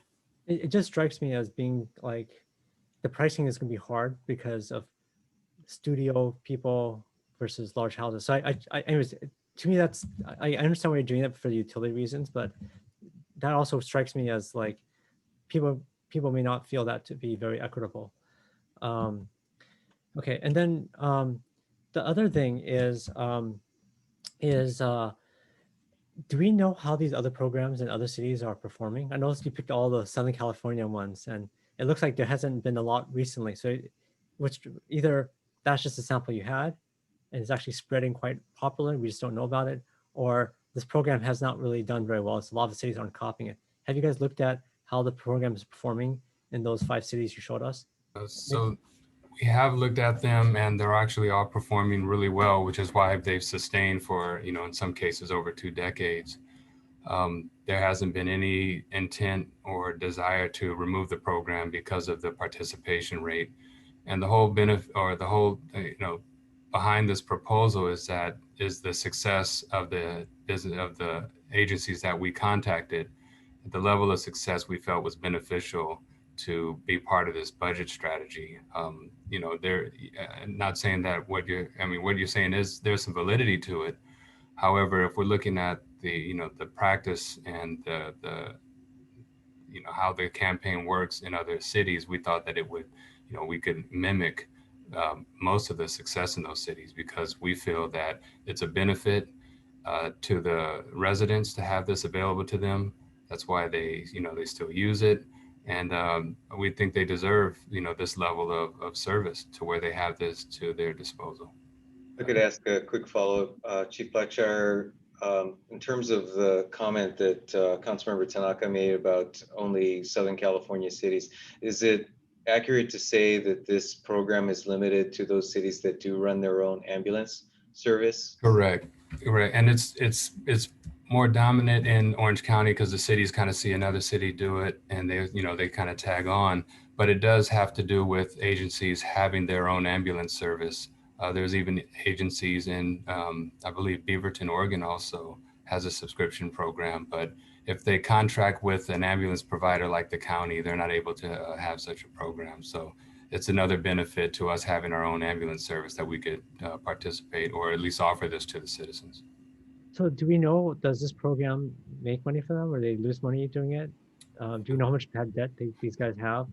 How do you know what success is? Correct. Well, the last one I checked with was Huntington Beach, and they're still making about $1.4 million a year off their program. No, but I guess the question though is, so there's 2 options for us: to do what we're doing now, right? Or to offer this program. And if we offer this program, is the net revenue, like, do they make more money doing this, or do they make less money doing this? I think that's the question, right? And it's a little bit hard to know because they've been doing it for a while, but it's because there's revenue doesn't mean, because what could be happening also is, yes, it's really popular among the residents there, but it's being at a loss to the city as a whole, or occasional users are paying much more as a result of this, right? So I guess to me, success is a little bit more. There has to be some deeper financial metrics on this versus just yeah, a lot of people subscribe, right? Actually, just out of curiosity, what of the percentage of calls, do you know what percentage of them are covered by this insurance program? Percentage of calls in other districts? No, for the Huntington Beach one, the one you looked at. So what percentage of the emergency calls are covered by this kind of insurance program? We just have the numbers for the percentage of residents as shown in the slide. I don't know how that relates to call volume. And the program revenue, Councilmember, I'm not sure why you're objecting to the program revenue being a metric of the success of the program. Oh, I'm not objecting to it. I'm saying that's not the only metric. So what I'm trying to understand is the heavy user problem, right? So the only people that buy the insurance are people who are super heavy users of it, right? But if the net result is still the revenue to the program, how does that ultimately matter? I mean, one way or another, we're dealing with the dilemma between granularity and simplicity. So with if you assume that the simplicity is hit right, then the revenue is the ultimate measure of success. Not if you're losing money doing it, right? How would we be losing money? So the heavy users. So if the people who are heavy users, let's say a nursing home or whatever, would have been paying a lot more than they are with this flat rate, you are essentially losing money. Greg, I have some more questions when you get a chance. But I think we heard that we have to transport people and they don't pay, right? So I think you need to look Well, at collections. That's why I was asking about bad debt. Yeah. But I mean, what's alarming to me is we don't even know what the bad debt is for our own city, which is a bit of a problem, right? So it's kind of a hard discussion to have because there's a lot of stuff we don't know. So that's why to me it just doesn't seem, at least for me at this point, fully baked. But Well, Councilmember, with all due respect, this has been an extraordinary work. And I actually think that our staff has done a wonderful job. So I really would, quite frankly, object to the characterization as half-baked, incomplete, lots of questions. I appreciate that you're still looking for additional answers. But from the perspective of, this is the first time the council's talking about this program, I do want to acknowledge the extraordinary work the staff has done. I'm not saying they're not doing extraordinary work, but I think there's some things that are unknown. Greg, could I take a try? Maybe I have a similar question, maybe just, so what, I think what I heard you say is we are losing money today, right? We have to provide this service that's heavily used by the senior population, and sometimes we're not able to collect, right? So are we currently operating at a loss? This is if you will. Yes, yeah. So we are currently operating at a loss. I was able to pull up our payer information from the last closed year, which was fiscal year 19, and we only collected 41% of what we charged, and that's pretty typical. So we do operate the ambulance transport service at a loss. There are also some state programs that help us to make up for that loss, called the Ground Emergency Medical Transport Program, which we call GEMT, where we do get some money from the federal government that helps to supplement our revenue for providing that. And it really is, we lose the most money from our Medicaid and Medicare patients because they have caps on what we're able to charge. And so the cap is a little under $1,000. And, obviously in comparison to our almost $2,500 annual fee or annual cost per transport, we are losing money on those transports. Is that $2,500? Is that the actual cost of service, or that's what we're allowed to charge? That is, it's based on the cost of service.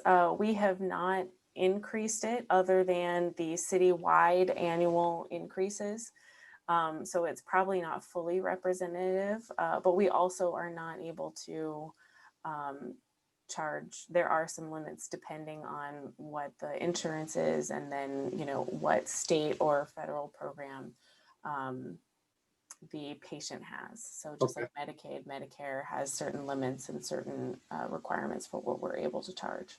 So this is a service of the city. It's supported by the state and by the general fund. And what you guys are proposing would be to sell a subscription service to this younger segment that has commercial insurance, where you basically you're trying to recoup or gain additional revenue, I guess, from people that you haven't gotten revenue from in the past. So we're losing money today. If I understand the idea here is we should make money or lose less money by charging this new group this subscription service.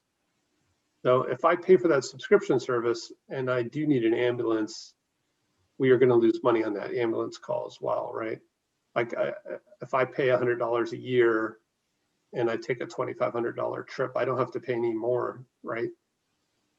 The insurance covers, we cover the copay. Yeah, so Okay, we would so just you'd cover still the submit, copay. you'd Yeah. still submit to insurance. Okay, so maybe Right, we're Chief. missing that part as well. Yeah. Yeah, and so I did check my insurance. Mine's 10%, so I would end up paying $250 out of pocket. Mhm. So paying $120 a year, it's a gamble. Like if I need it, if I need an ambulance, I don't know if that helps, Greg, but I think again that elderly population we're losing money on, we have to service them. I don't think we have the issue of them buying insurance that would actually help. They would be Well, paying more. Our EMS chief, Kim Roddick, would like to have some words. Yeah, I hold think on, I can hold on. shed some Kim, hold light on. on some of Hold on the a second. questions that have popped up Wait, because, Kim, hold on a second. Let me just respond to the Vice Mayor's question first. oh, sorry. So I think it does. I mean, the math could work out, right?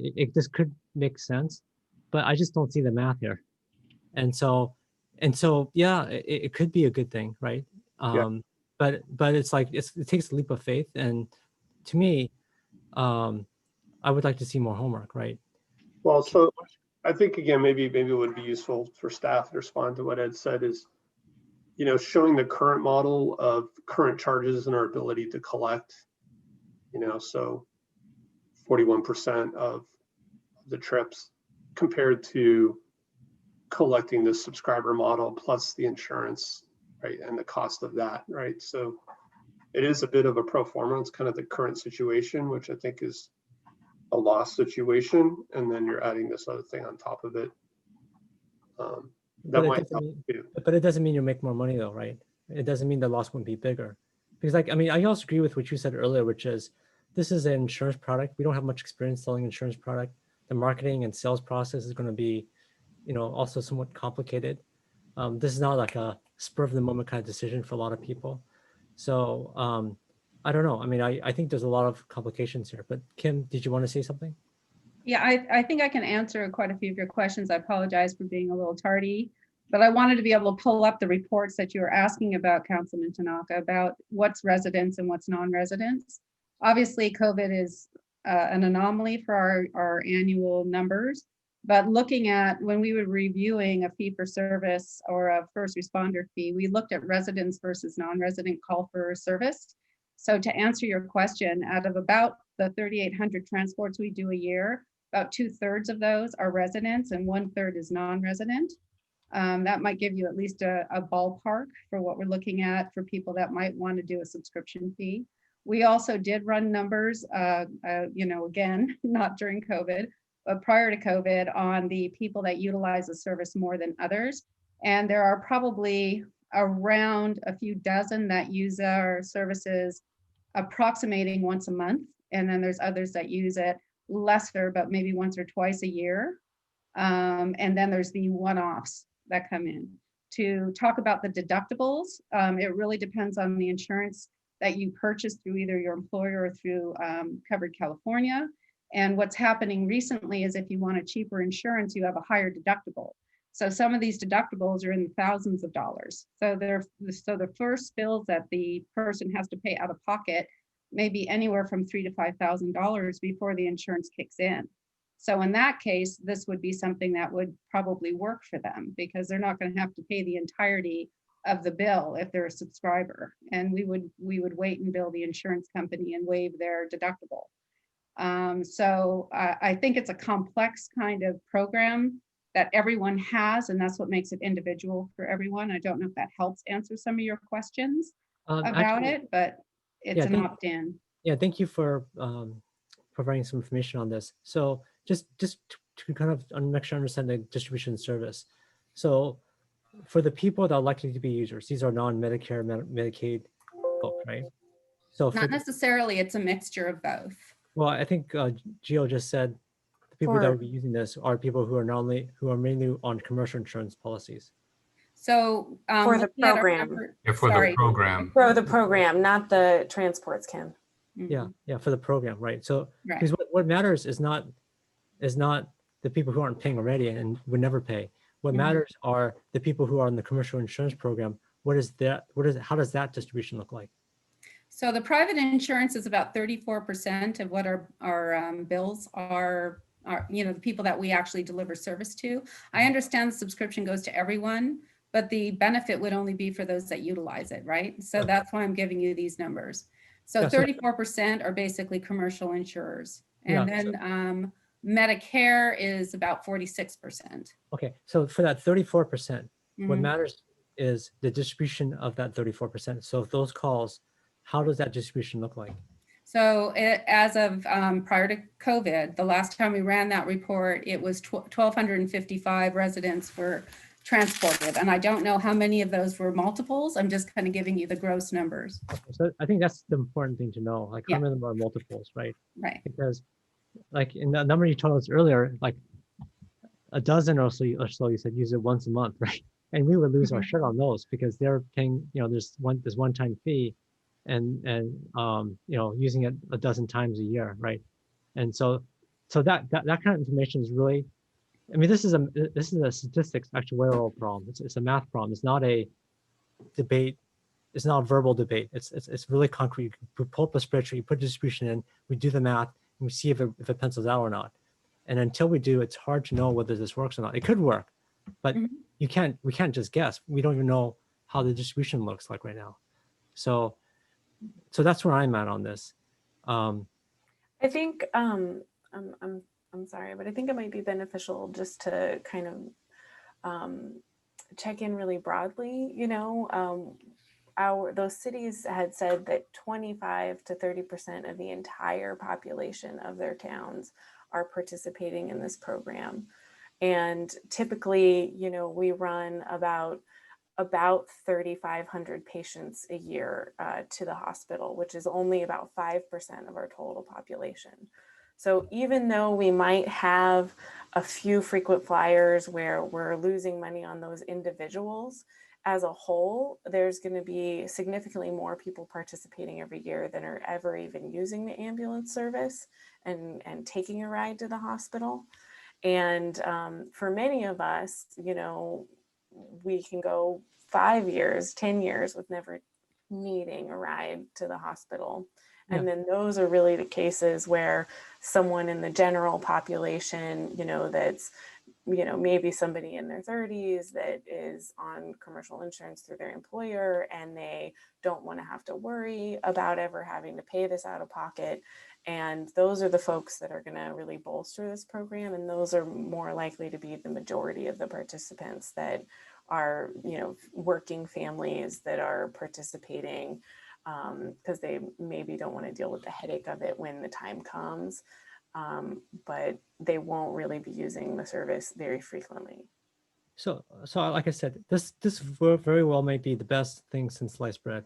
I just don't know because like the most basic thing we got to know about an insurance program is what is the distribution of the people that are likely to use it, the 34%. And as of tonight, we do not know. We can guess what it'd be. We could say, well, it's probably going to work, but we're winging it. And I think as fiscal stewards of the city, we have to try to make the best decision we can for the people. And whether this works or not, it hinges on the distribution. And Greg, I it don't think we seems know like, that. yeah, it seems like one other nice thing about this is it's month to month, so we could actually try it and stop, right? We're not committed to continuing this if what you're fearing comes true. If we see we're actually losing more money, we could just stop the program. Well, that's if we're even measuring it, right? But like we're not even measuring the distribution right now or the usage among the 34%. And it also doesn't count the fact that marketing and selling this is also a bit of, I mean, I do agree with you, right? Well, I Selling think this, Kylie could measure it. I think we're going to have expenses, we're going to have revenues, and we could say, hey, let's see how we're doing, and maybe at some point, if we're losing a lot of money, we say, hey, we should stop. But if we're losing less money than we are now, then No. I mean, So Greg, I think we're ready for a motion at this point. yeah, actually, I think we are. And I think we absolutely should go forward with this. This obviously will go to council as well. But the question would be, what financial range are we in? And that's because I think the idea is very good. I think you are, you're doing cost recovery, pretty straightforward. I just need a little more guidance on how we suggest one of those tiers for the pricing. Staff like to weigh in on? Do you want us to just go with Kim? Should we go with the highest one? What is your take on this? Maybe we'll start with Chief Blackshire. Yeah, the options are exactly what they are. I think we can theoretically say the lower the price, the more participation we have, the higher, may not be so much. But we just hit for the middle and see what happens. That's also an option. That's a fair option. And also, I would like to say, in the interest of why we're doing this, when we were hit with the budget projections, we were asked to come up with some innovative programs that would really benefit the city and prevent who would it affect the most, which is our personnel. So if we can push this program and take a chance on it and, fill this void without affecting our personnel, I think it's worth it. So let's try that then. I would move that we go ahead with the program. I think we need to include the cost. So I would suggest that the cost be in the mid-range and that we refer this on to the full council. I mean, do we need to determine the cost, or is this something we could test and Well, it seems let yeah, you adjust? Unless staff wants to take that on. I'm looking at Kylie, seeing whether or not her eyes are sparkling about that or not. Sure. I mean, I think the council or the committee has tackled, or rather, excuse me, identified the issues in terms of identifying which price to go with. You have a number of things at play.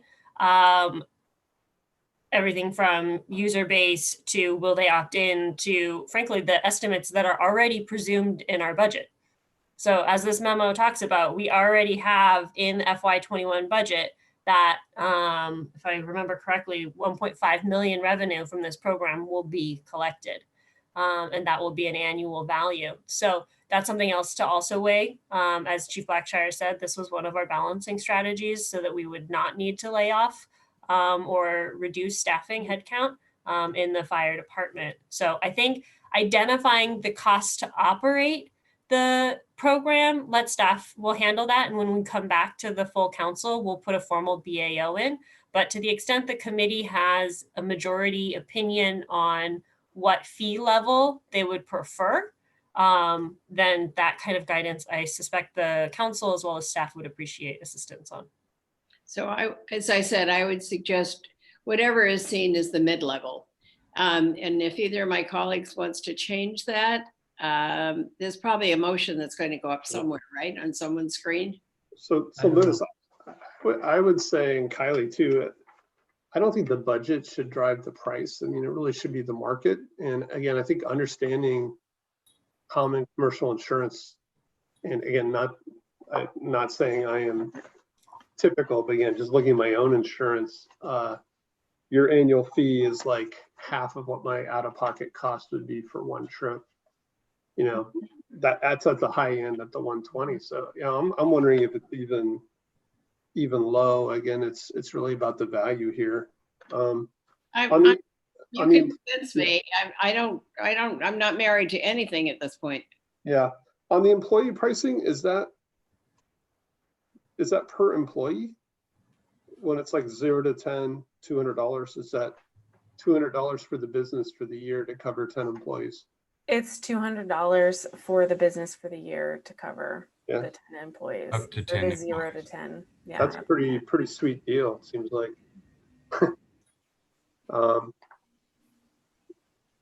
Yeah, so again, I just feel like you guys should maybe test some of these prices actually by willingness to pay. But again, for me, I would support the motion. I would suggest you come with some sample marketing materials. Maybe think about a little bit of a pro forma or kind of a before and after financials. And then I think the third thing was, maybe some triggers around looking at how we're doing at some point in the future. Just, if that makes sense, you know. You want that in the motion? I'd like the marketing materials, you know, do we recommend that you come to council with an example of like more details on the marketing program? So why don't we, yeah, I think keeping it separately is probably easier. Yeah, I'm not really comfortable recommending the mid-level, but I don't know that we're qualified to make this recommendation on the pricing. I think we took that out. Yeah, okay. It's much more vague now. It says we recommend at the recommended program fee levels. We didn't specify. Right. So again, does staff have a better way to figure out what fees would sell?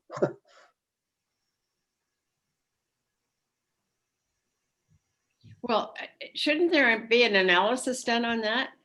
I mean, rather than just reaching out there, it would seem as though you need to do some kind of.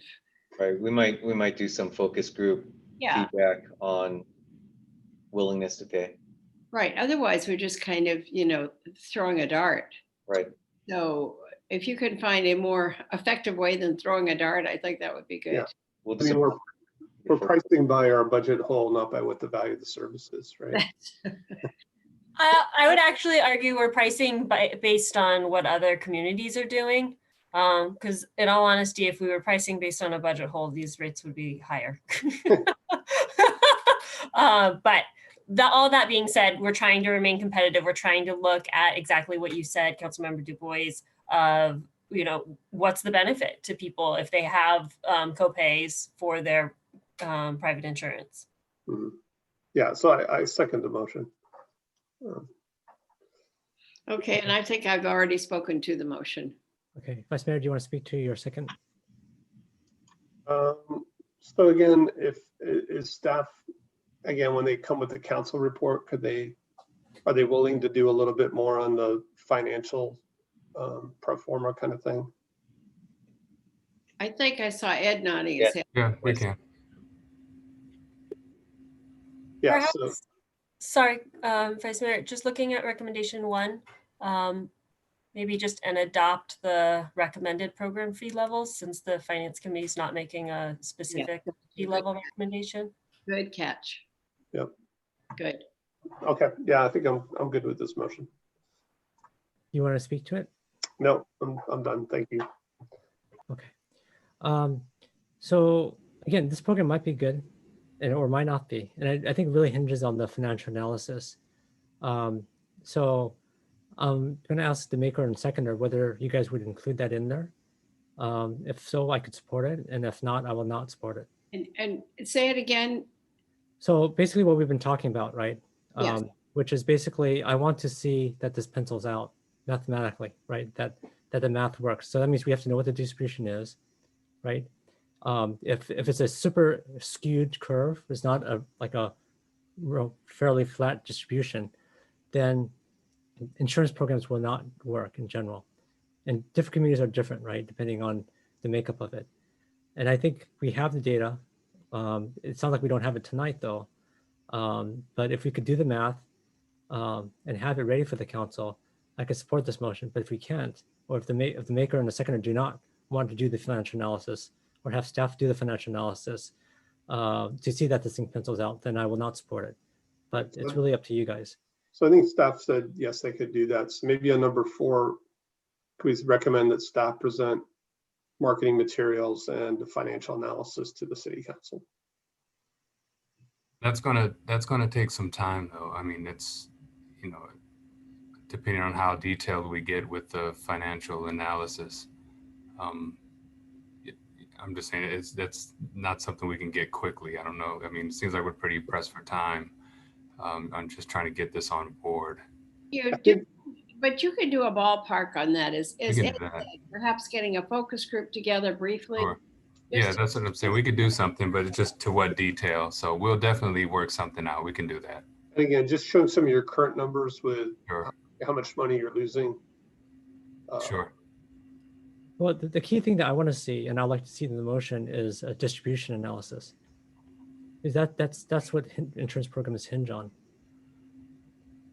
Can I ask a clarifying question on, do you mean a distribution of who would participate in this like, ambulance so of the program current or users, of the current users? yes, so of the 34% that Kim mentioned, of the 34%, what does that distribution look like? And then from there, we could do the math of, okay, so these heavy users are going to are going to subscribe, right? Whatever it is. And then what is that? How does it leave the rest of the program? Because if it's super heavily skewed, let's take the extreme. Let's say, 90% of it is used by 1% or 5%, some small minority. This program is going to be hard to make work. If the distribution of it is pretty level, right, across the base, this program would be great. Yeah, but how will you know that ahead of time? It's a question of who's going to buy it. And also, that's also another thing is who's going to buy it too, right? So it's also like, how do we sell it? So that's the other piece, which I do agree about the marketing challenge here too. But the distribution is really important because this tells you whether the only people that will buy it are the people who are super heavy users. No, well, that's not true. What you want to know is the distribution of people that would buy the product, not the users, right? Well, you have to know the current users as well, because assuming the heavy users would probably buy it. I think we covered that though, like people on Medi-Cal, probably wouldn't buy it. They probably can't afford it. I mean, I'm talking about the 34% private insurance. Yeah. I mean, I would support the motion here with whatever analysis that they can do. I don't know if it's going to satisfy what you're looking for, but. Well, if it includes a distribution analysis, I will vote for it. If not, then I will not vote for it, and I'll not vote for it on council. But it's your guys' motion, so. Yeah, I think the important thing though is that we start, and like I said, it's a reversible decision. So. Right. I think, Greg, with all due respect, you're getting pretty complicated for what they're saying is a suggested program that might help relieve, in particular, the budget woes we have this year, and that it may not be signed, sealed, and delivered when you first try using it. You may have to get some practical experience to know if it's going to work. So I understand that you want it to be, and really in a nicely wrapped box. I don't think it's quite at that point yet. Yeah. And if I'm wrong, I'd be glad to hear it. Well, I think we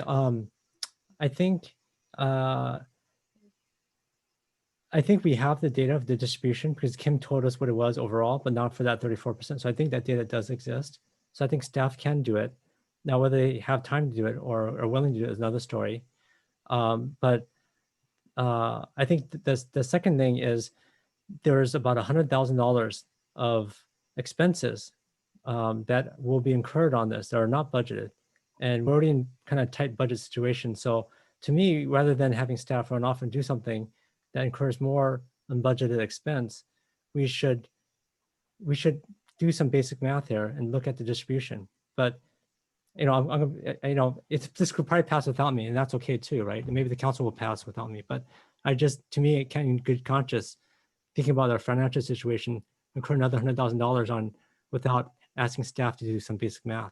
We can provide some analysis, sir. And and I will say that the biggest compliment we get from as an emergency medical transport provider is our service.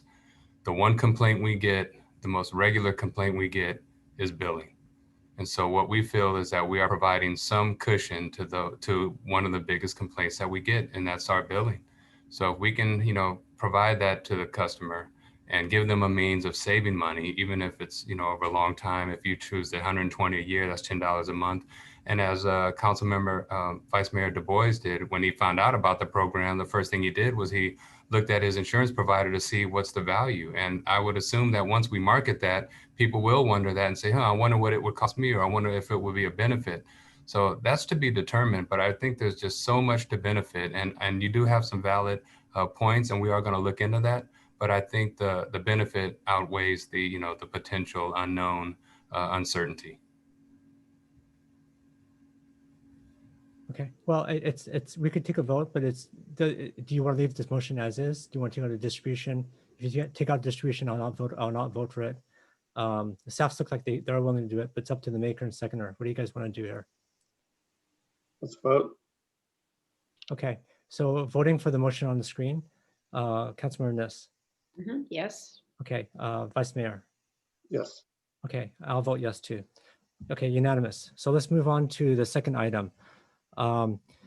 Review draft park, community center, and library development impact fee justification study. Does staff have a presentation on this item? Yes, we do. Thank you, Councilmember Tanaka. I'm Kristen O'Kane, the Community Services Director, and I'm here with Gayatri Kant, our Library Director, as well as some other staff from Community Services, Libraries, and Planning. So tonight we will be reviewing the draft Parks, Community Center, and Library Development Fee Justification Study that was recently completed by our consultant DTA and their recommended updates to these fees. So Palo Alto has imposed impact fees for new development since 2001, but these fees haven't been updated since then.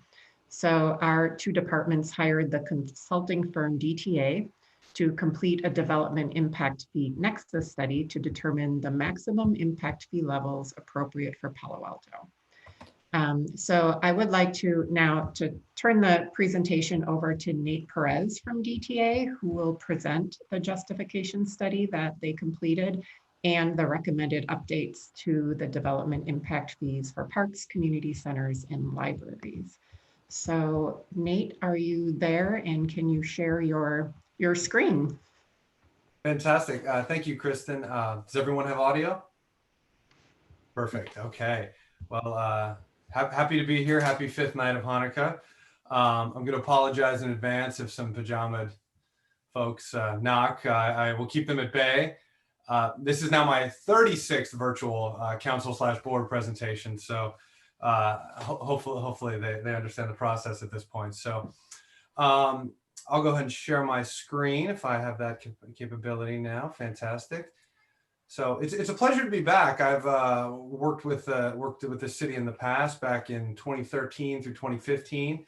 I recognize Councilmember Niss, helped the city develop a public safety impact fee, and I worked with you guys on a couple evaluations of some parking issues and some downtown, some possibilities and some financing strategies there. So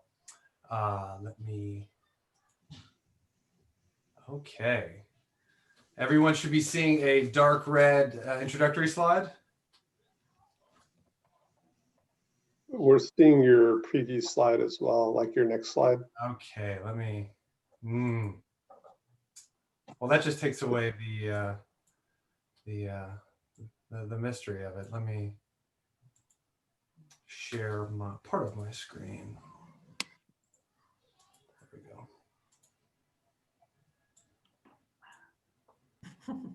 Sorry.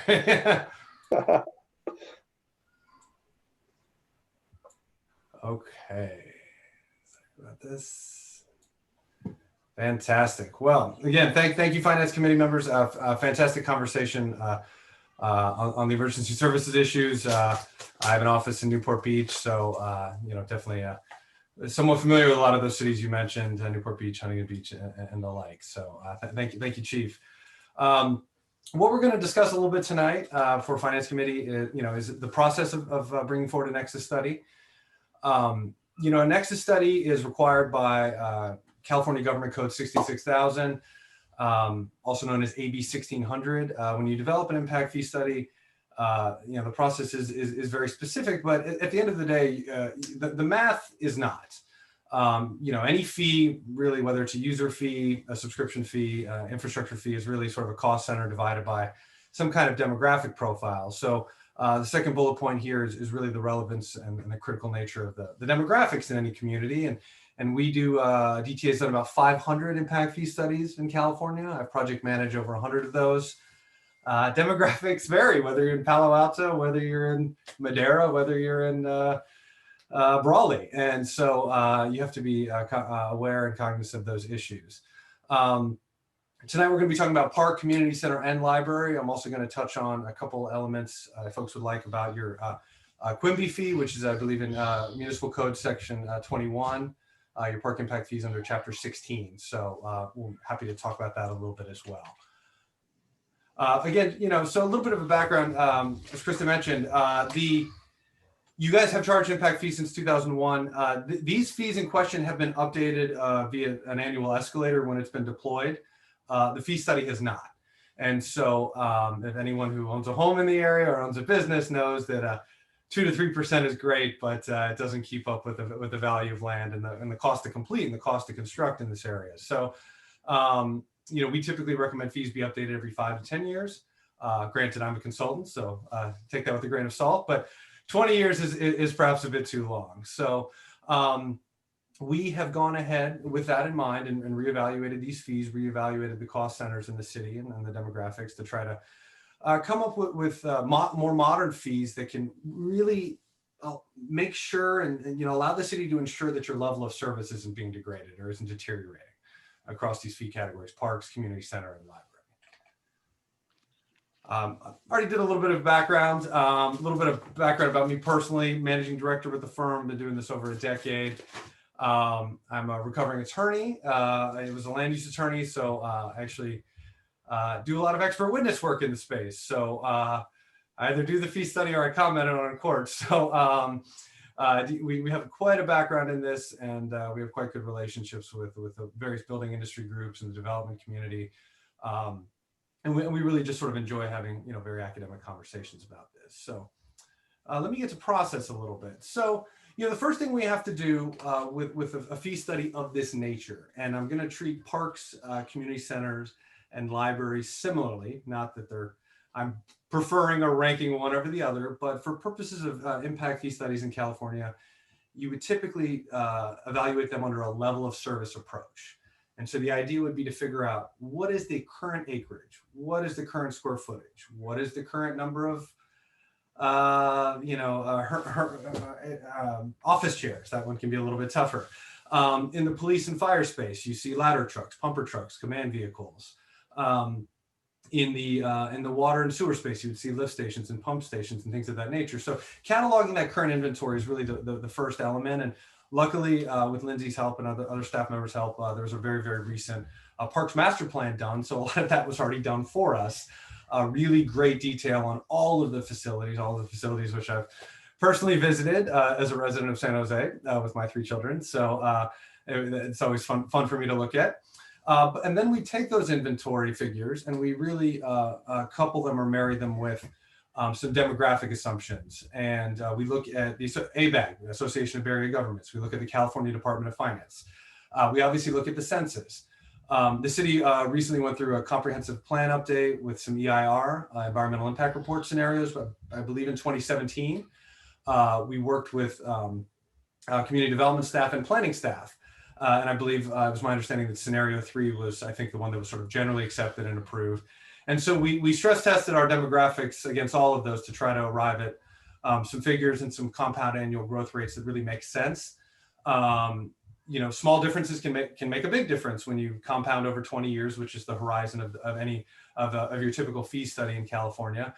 I would counter that Palo Alto as a community is within when I use the word life cycle, I don't want to think that the end of the life cycle is a bad thing, but you're closer to build out than maybe some of those other communities that I mentioned, like Madera or Roseville, or perhaps some communities in the Central Valley. So, your growth demographic projections are going to look and feel a little bit different. It's more in the 1% range rather than perhaps in the 3% range. The methodology section, as I noted, we're using a standards-based methodology here. The idea is that there's probably a certain amount of acreage per resident, a certain amount of square feet per resident, a certain amount of library books per resident. And the idea is then to figure out that metric and then apply it to future residents. And then once you've applied it to future residents, all you have to do is to figure out the cost of that new element, and then divide by the number of new homes or new square footage, and you arrive at your fee. And so that's sort of the process in a nutshell, and we'll get into more detail. So inventories, really the most critical part, and this was rather easy thanks to staff's help. Just really detailed down to the square foot. That may not impress council members. Can't tell you, the communities that I go to just don't have eyes on not what's happening, but just on their footprint. And I don't blame them. A lot of times it's a staffing issue, but you know, whether it's, I remember in 2012, the infrastructure blue ribbon committee and things like that. We know what we have here, and it certainly makes this a lot easier and a lot more defensible.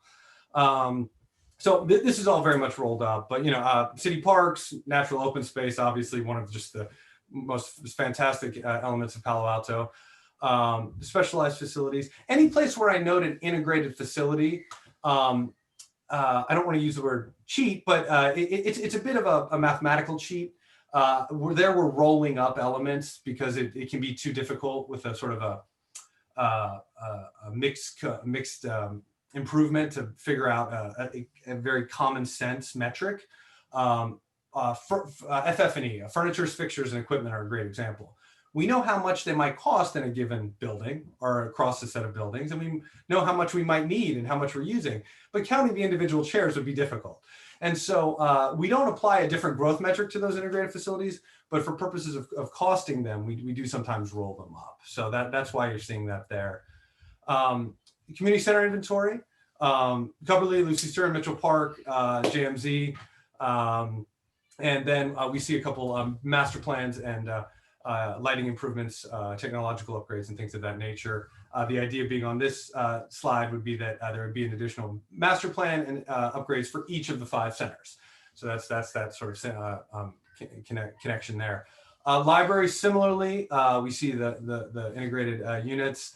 And then the square feet, just the level of detail, even down to the volumes, was just really fantastic and validated by staff. And so we really appreciate that. And all of these inventories become the basis for our level of service. We now have an inventory, we have an existing population, so we have library square feet per person. Then we figure out how many folks we add, and then we have a new growth that we can then attach the fee to.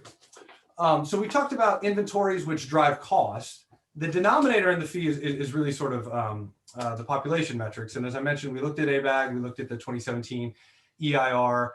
I believe Roland's on the call, and I looked at him about 7 years ago with a similar question, but very helpful guiding us. I will say you have to be very careful in California with demographic discussions. A fee study is reactive to what your plan is. Please don't take the growth rates that we use as sort of canon in any way. We are trying to respond to what's been provided in other documents and trying to sort of dovetail with those rather than set off on our own. Here is actually a snapshot from that EIR scenario 3. And you can see these wonderful categories of net new, which is really what we're focusing on, because impact fees are only charged to new development. We can only allocate cost to new development. You can't charge existing folks, and you can't cure existing deficiencies. So we're focused on the new.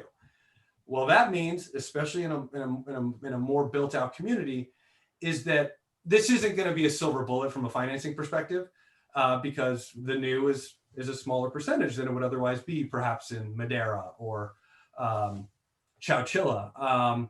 But the detail here allows us to work with our ABAG figures and work with our other data sources to really come up with some pretty good approximations. So we use scenario 3, and I believe, getting a little technical, we looked at sort of existing housing units, existing residents by a couple different categories. And we've applied about a compound annual growth rate of about 0.75%. So about 75 basis points. And a non-residential compound annual growth rate of a little under 0.5%, about 49 basis points. And our expectation is that there's renewed interest in housing in Palo Alto, which is fantastic. And so I think we're going to see more housing perhaps than we've seen in the past.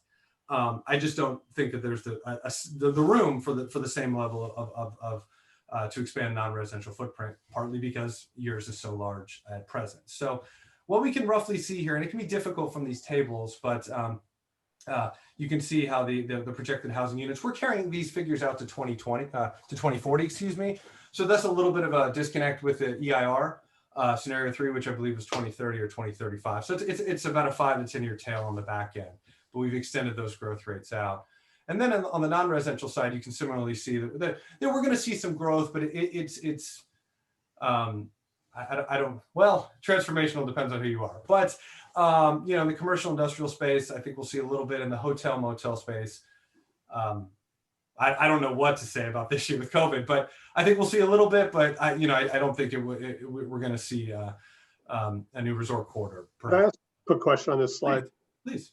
The existing employees column, just 2 slides back, you showed 100,000 employees. What is this 32,000 employees?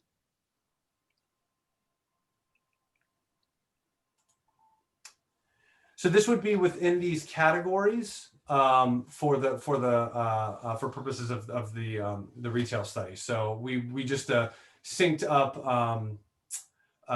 your census by your NAICS code to commercial, industrial, and hotel motel. But you see right here, existing employees. Yeah. So where are those others?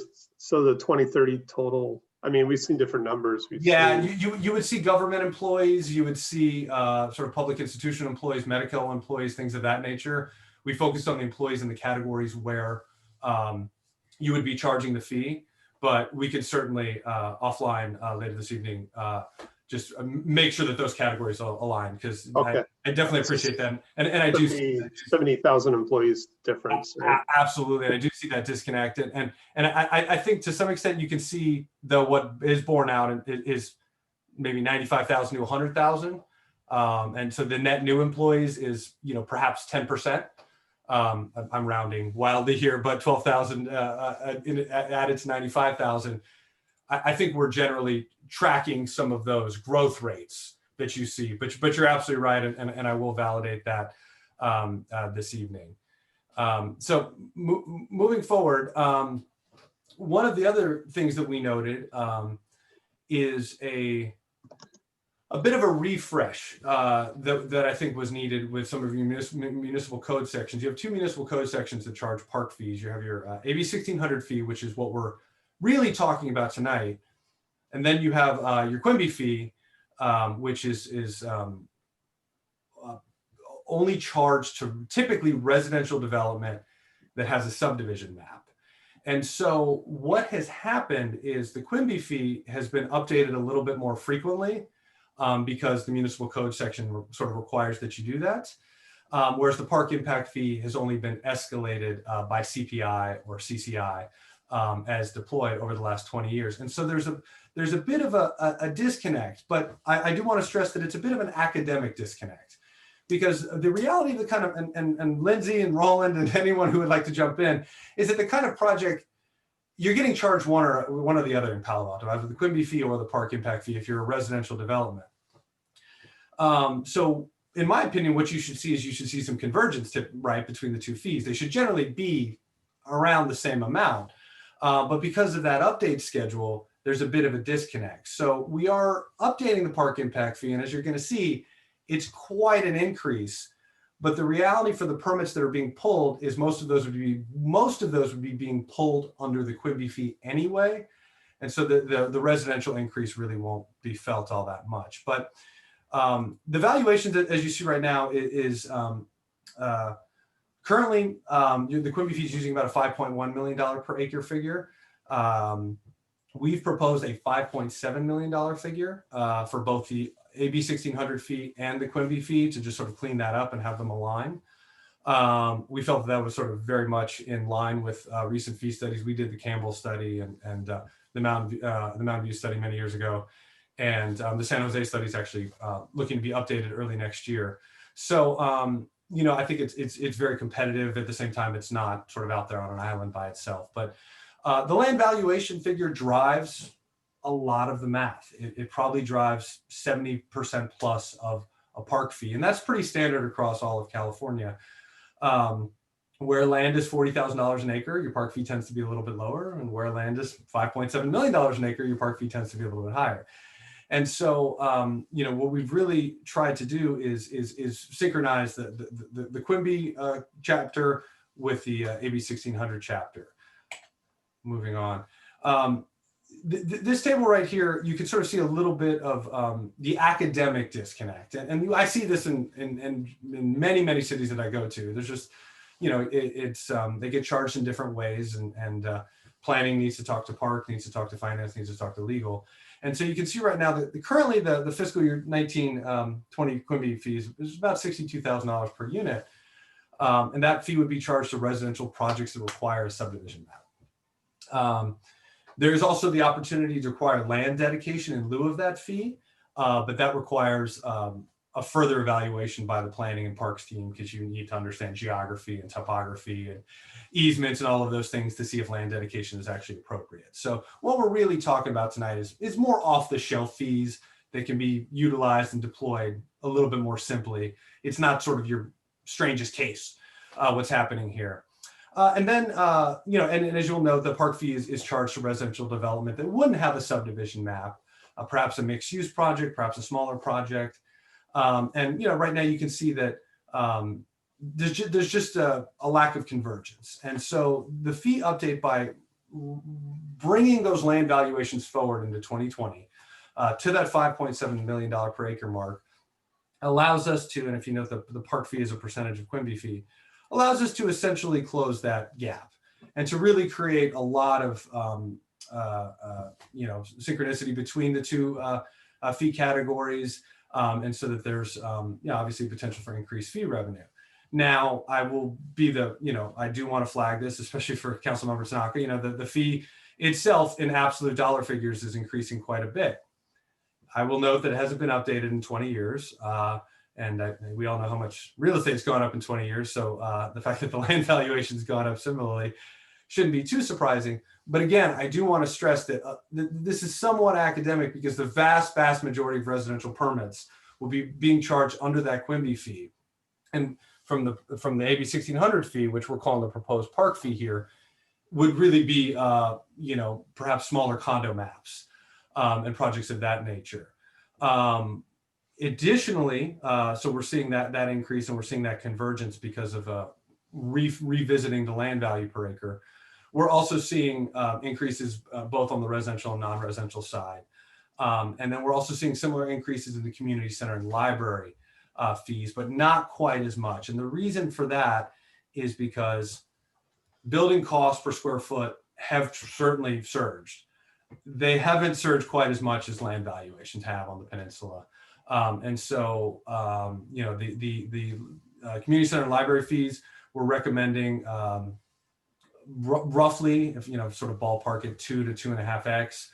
The park fee, again, on the residential side, largely an attempt to sort of synchronize the two fee programs. It is a larger increase, but you know, a 10% year-over-year growth rate for 20 years will do that to you. So here's where we land when we sort of put all of these together. You know, the park fee, the 59,000 figure, you can compare that to the Quimby figure that's both in the staff report and earlier in the slide deck of about 62,000. So that there's just a ton of synergy there, which I really love. A community center fee, which is increased mildly, and I think is very competitive with local community center fees, and a library fee as well that hasn't been updated in 20 years, where library costs to construct buildings are 2 to 3 times higher than they were 20 years ago. So we feel that there's a lot of you know, great synchronization there with those trends. The fee levels are maximums. A lot has gone on this year. I don't think any of us have a great sense of what 2021 has in store, but these are fee maximums. I know folks sometimes say, well, you know, you're just going to put in the maximum, who knows? You know, I would counter that we haven't revisited this fee program in 20 years. So, you know, that's important to keep in mind when you're resetting it. But you know, we also recognize that the world it's been a rough year. And you know, there might be some options to sort of tier in any increases or you know, do sort of a measured step function to bring it up to 100% at some time. You know, it certainly is. It's more revenue, as you can note in the staff report. You know, we took last year's fee revenues from the annual report, and we sort of modeled them just based upon, you know, the proportionate increases in the fees, and we think there, you know, there's perhaps a couple $1 million there, and I think the significance of that is that's a couple $1 million that might not need to be found in the CIP for other things, or from the general fund to the CIP. I noticed obviously the TOT and sales tax issues that most folks are facing, that everyone's facing this year. So I think it's definitely time for an increase, and Palo Alto is certainly unique. You know, having done a lot of these, if we go back to the slide, as I mentioned, we recently did Campbell's earlier this year.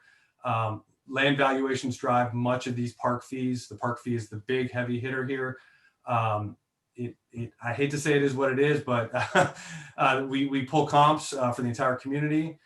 We are not aggressive. We do not take the you know, the mansion on the corner, you know, half a mile from City Hall. We look at first acres, we look at last acres, you know, and we do try to provide something that fits within, you know, sort of a pretty healthy control group. So, you know, the fee study itself, I would certainly be open to any questions, any requests for refinement, requests for information, and I'm sure there will be questions. So let me close this so I can see folks' faces and see how bored you might be. And there we go. Well, great. Thank you for your presentation. You know, we've been at this for a little bit over two hours now. So what I was thinking was we could take public comment, and then depending on my colleagues, we can, you know, maybe take a break as well. So Clerk, are there any members of the public that want to speak to this item? Yes, we currently have one hand raised. If anyone else would like to speak on this item, please raise your hand on the app or press *9 on the phone. And Ms. Rebecca Eisenberg, I'll allow you to speak. You'll have 3 minutes on the timer. If you can unmute yourself, and if you'd like to also have your video turned on, please let me know. Sure, I'd be happy to have that, please. Okay, great.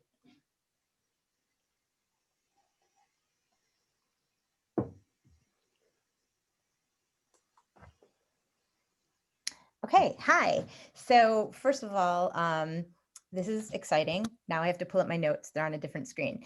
So it's very difficult to say what is necessary to say in 3 minutes when you all get to kind of speak slowly and take your time, but I'll do my best. First of all, I need to point out for the record that Greg Tanaka and Tom Du Bois, you both were elected based on promises that you would take care of residents first, and now they're in here too is another example. Now is another time where you have an opportunity to charge businesses, make them pay something into the pot rather than the zero that they pay right now. And I'm sure that you will go ahead like you just did last time and put all charges or an overabundant amount of charges on residents and give businesses a windfall. So please don't do that this time. As way I read the law, and I'm a lawyer too for 30 years, is that there needs to be a nexus between use and fees. And so it seems quite obvious to me that businesses should be charged on a per employee basis, like what I think San Francisco does. Now, the big difference between us and San Francisco, and I wonder if the consultant actually knows this, and I don't have your name pulled up right now, is, and again, I'm trying to talk so quickly, is that, are you aware, Mr. Consultant, and happy Hanukkah to you too, that Palo Alto is the only city in the state that has a business presence that has 0 residential business taxes. So while San Francisco is a good comparison in some ways, the truth is that San Francisco has a robust set, how many, like 50 different business taxes on their different businesses, while here in Palo Alto, businesses pay 0. So if you're really going to create a nexus between usage and fees, we need to recognize right now that residents already pay in to cover their usage, while businesses do not. So this is a great opportunity now to either on a per employee, or I actually like the per square foot basis, to actually charge businesses and make them pay their fair share, because right now they don't pay anything. Also, Mr. Consultant, are you aware that businesses currently own up to 80% of all of Palo Alto land? We don't know the exact figures because the city council has refused to actually collect that information, unfortunately. The fact that businesses own an overwhelming majority of our land, and the fact that businesses are taxed zero, means that the nexus between them and what they pay and their usage is just super underrepresented. So here's an opportunity again where I think we need to stop charging residents so much and charge businesses something. I think it's also, I know my time's up, it's important that we charge. If we charge on a per square foot basis, we should make sure we're charging the businesses that have own all this property and do nothing with it. Because when businesses or anyone owns land and does nothing with it, they're actually impacting the market, driving up prices and harming our community. Thank you so much for considering. Bye. Thank you, Ms. Eisenberg. If anyone else would like to speak on this item, again, please raise your hand in the app or press *9. And I see no other raised hands, Chair. Okay, so what I suggest we do, because we've been at it for a bit, maybe let's take a 10-minute break and then come back here at, let's say, 8:40. Does that sound reasonable to my colleagues? Okay with me. Okay, let's do that. Thank you. Oops. Okay, thank you. Bye.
So, colleagues, if you guys are back, open your video and we get rolling here.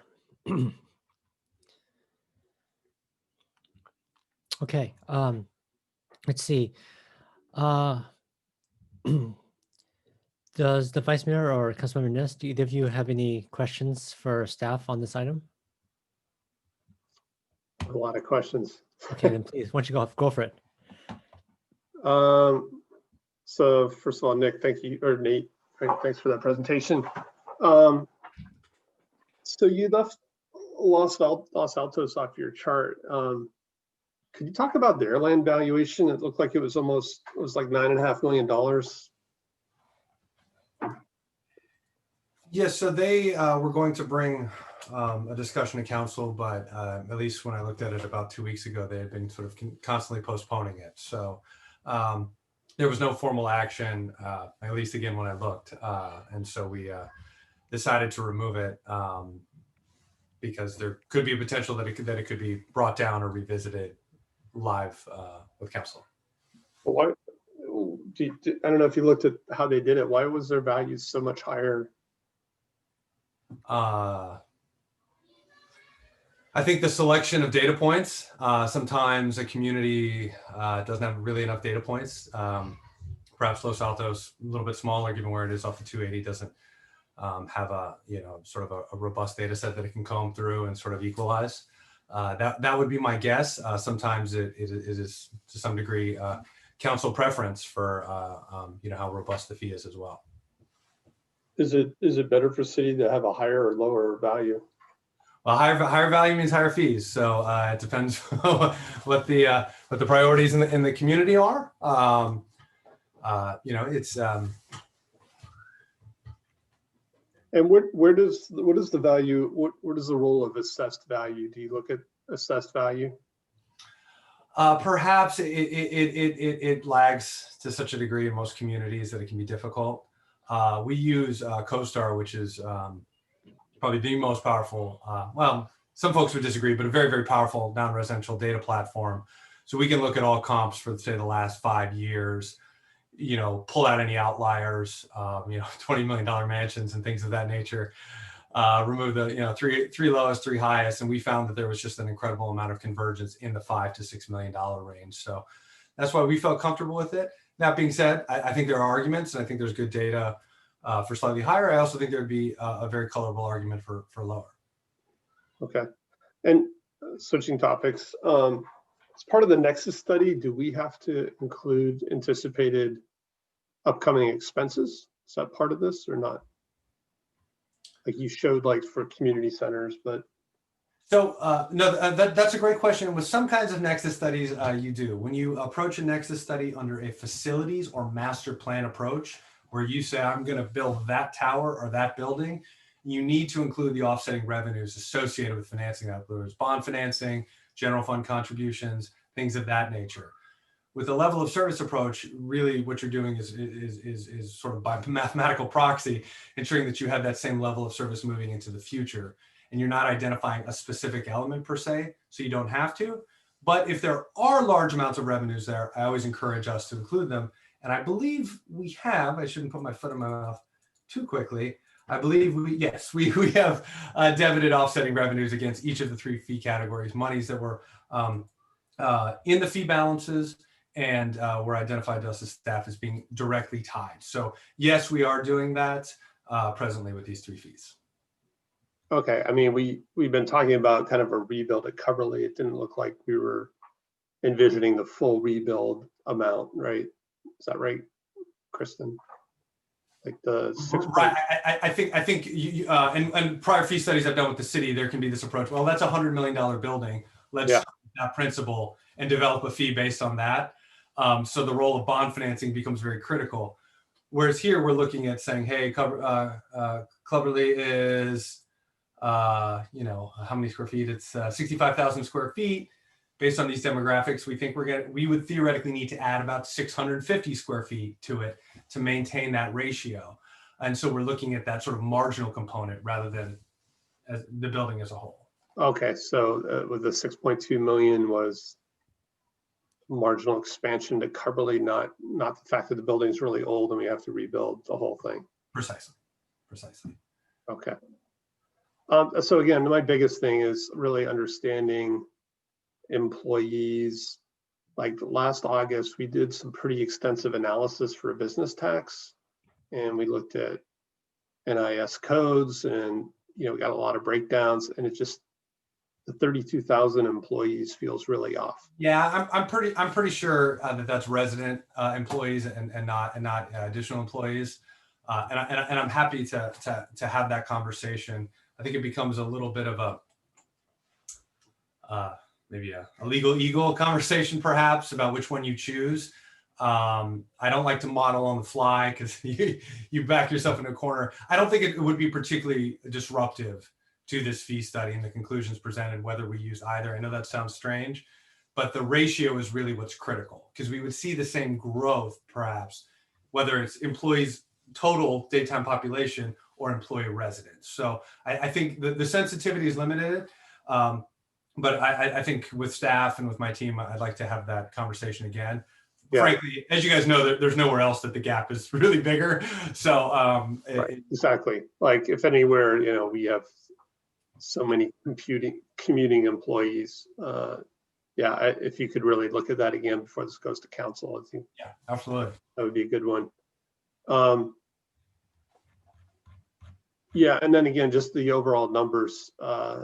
Again, last August, we said we had 104,000 employees in the city. 97,000 of them were non-governmental. Most of the numbers teed up a lot, but there was a lot of good data in there. I don't know if you had that access to some of that, but it seems like some of those business tax analysis reports might be useful, particularly the one from August 20th. That was. I had a different question for you. So you talked about Department of Finance forecast, ABIG forecast. And are you seeing discussions in other cities about kind of these numbers, and are you doing expert witness consulting in that area in particular? In the sort of the RHNA space, I don't want to perhaps raise my hand, but it's very complicated right now. As I mentioned, I have an office in Orange County, which is sort of really where a lot of that stuff is going hot and heavy. So we recognize it's very complicated, and a lot of folks are being asked to build unreasonable amounts of housing. I also understand the absolute need for it as well. So, we tried to pick a scenario that aligned with that EIR, that aligned with the Parks Master Plan, that wasn't, sort of frothing at the mouth, so to speak. And I actually think it's pretty conservative, but I would love feedback on the issue. And, as I mentioned, we're sort of reacting a little bit to the council direction there on, because you guys are going to really decide where these housing. So, right. So you're projecting like 4,500 housing units, even though we're being asked for 10,000. Yes. But the other part of my question was, are you getting involved with some of the cities as kind of an expert witness in terms of commenting on these models? Yeah. Just looking at available land and looking at patterns, and it's pretty. Some cities it is a bit of a push, but there are other cities where you recognize you'd have to build 80-story towers to achieve some of those figures. And so, yeah, it's very complicated, and we'd love any direction, certainly before the full city council meeting, because people have strong opinions. Yeah. So again, I think you made a lot of the points I took away from just reading your report, which is it's been 20 years since we updated this. It's really time for an expert study. We don't do this very often. We really needed an update. I know there may be some concerns about kind of the current environment, but these kinds of studies, I don't think we want to over-index on the kind of short-term conditions, right? These fees are going to be in place for a while. And so again, I would say even if we vote unanimously to send this to council, this should be an action item when it gets to council. I think there's a lot of interesting data in here, and I think the full council would benefit from a discussion on this. So thanks. Councilmember Ness, do you have any questions or comments? You're muted, by the way. Councilman Innes, I think you're muted. Were you trying to say something?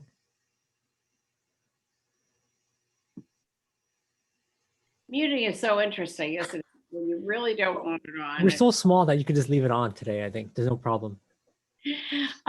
No, I think it's a fascinating study. Has lots of repercussions, but I think we can continue on. Okay. Yeah, thank you again, Nate, for your presentation. Are you able to bring up the slide that shows your recommended fees? And also, can you bring up the slide that shows it what it currently is, so we can see it side by side? I think you're muted, by the way. There we go. Certainly. Let me try.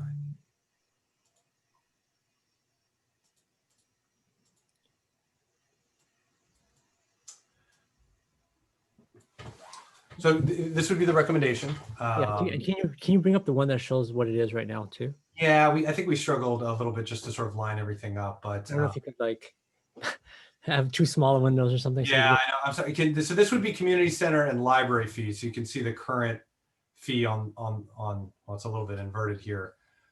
In the left box, you know, and then in the right box, you can see the increase. So yeah, fiscal year 1920 on the left would be current fees. Proposed fees would be on the right for those two categories. Then I'll go to parks in just a second. Yeah. So kind of what would be interesting is kind of like looking at kind of like a percentage delta, right, from where we are right now. We could certainly kind of do the math in our head here, but I think that would be very useful to have, right, to see like how much is that increasing, right? So like for instance, let's take commercial industrial per 1,000, right? It goes from 298 to 1141, right? Correct. Yeah. Am I reading that correctly? Yeah, correct. So that would be about 4 to 5x. Yeah. In those categories, just for commercial industrial hotel. Sorry, I'm struggling with the screen share a little bit right now. So precisely, and then on the single family, multifamily, the community center fees a little flatter, and then the library fee is about 2 to 2.5x. So yeah. That commercial industrial, I would argue there though that in absolute terms it's pretty small, but in relative terms those fee increases are pretty large on the non-residential side. And then, I'm sorry, go ahead.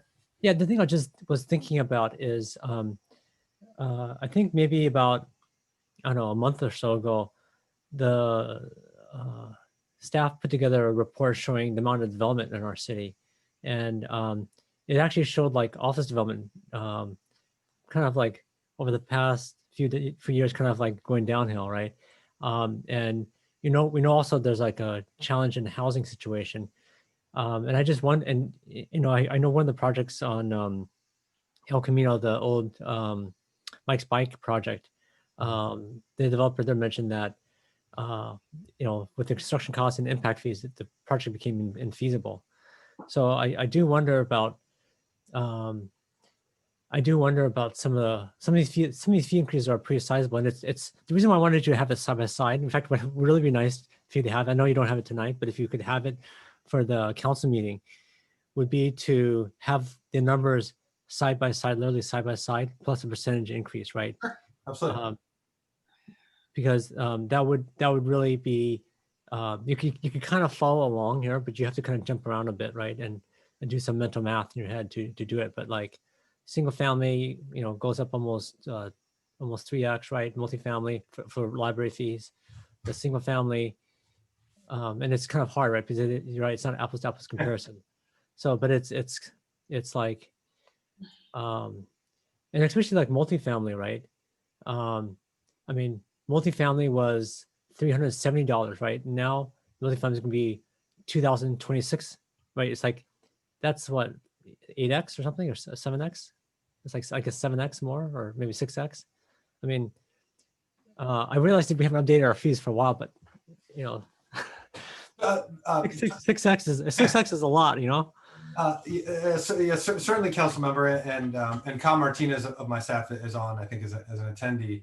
I think some of these breaks with the square footage breaks made the sort of apples to apples a little bit tough, but I think we'll just provide both and show the range. Bar charts are big, very popular council meetings, so our percentage changes. We recognize that it's a jump. These fees less in absolute dollar figures, I think relative, absolutely. The park fee, I think it's both. And, I don't want to sort of hide from that. I think it's certainly reasonable, very, very highly defensible with given the lag. Well, I'm not saying it's not defensible, right? I mean, it looks like it looks like you're trying to do your homework here. But I'm just saying that I don't think it's for the public or even for some council members, they may not realize what a jump this is, right? And if we're trying to encourage, let's say, the building of housing in our city, like, I know at least one project, this was the factor that, I mean, the old fees, not the fees that you're talking about raising, right? The old fees was already discouraging, right? And so, not to say about the new fees, right? And so, I mean, it certainly gave me pause, right, when I saw this. I thought, wow, that's quite a massive increase, right? Not to say it's not justified, but certainly, if you wanted to discourage any building or any new housing, this is one way to do it, right?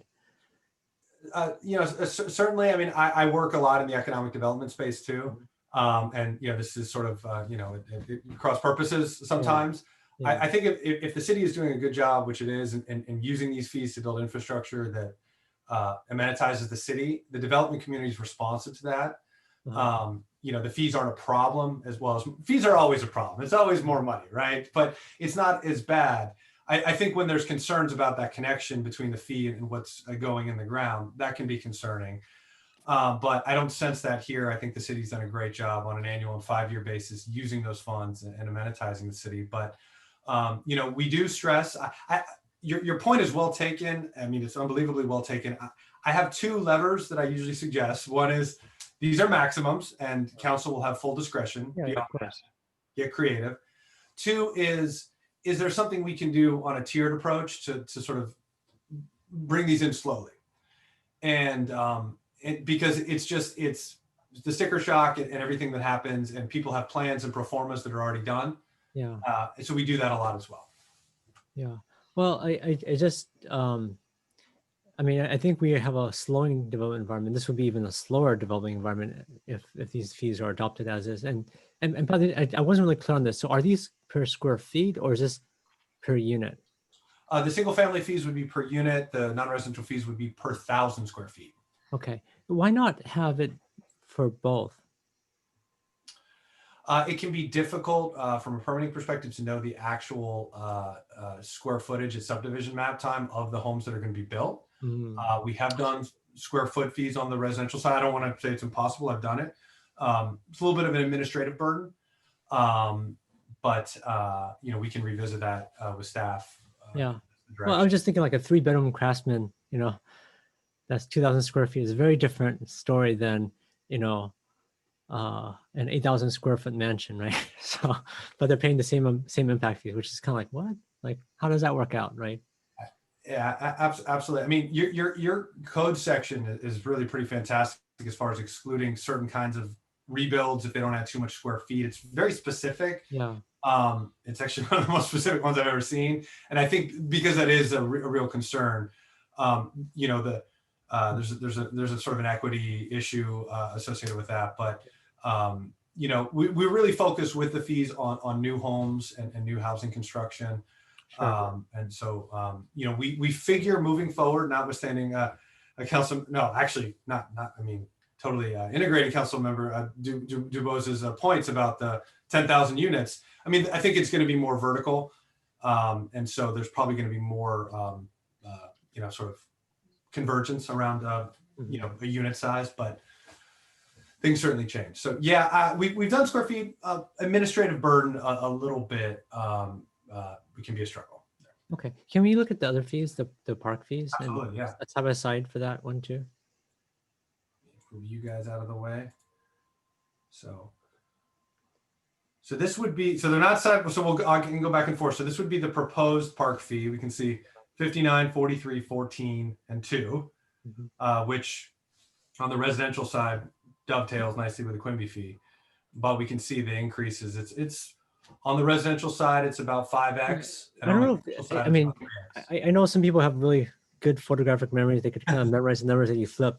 But I tell you, most people, it's really nice if you have it side by side and you show a percentage or you show a bar chart, right? So you could see what it was. Because now you have to memorize, like, I don't know, 8 numbers on this chart and then look back at the other chart and remember all 8 numbers, which, you know, my colleagues are probably brilliant and could do that. But I don't know about everyone else, right? So, yeah, can you just put them side by side so we could look at them side by side?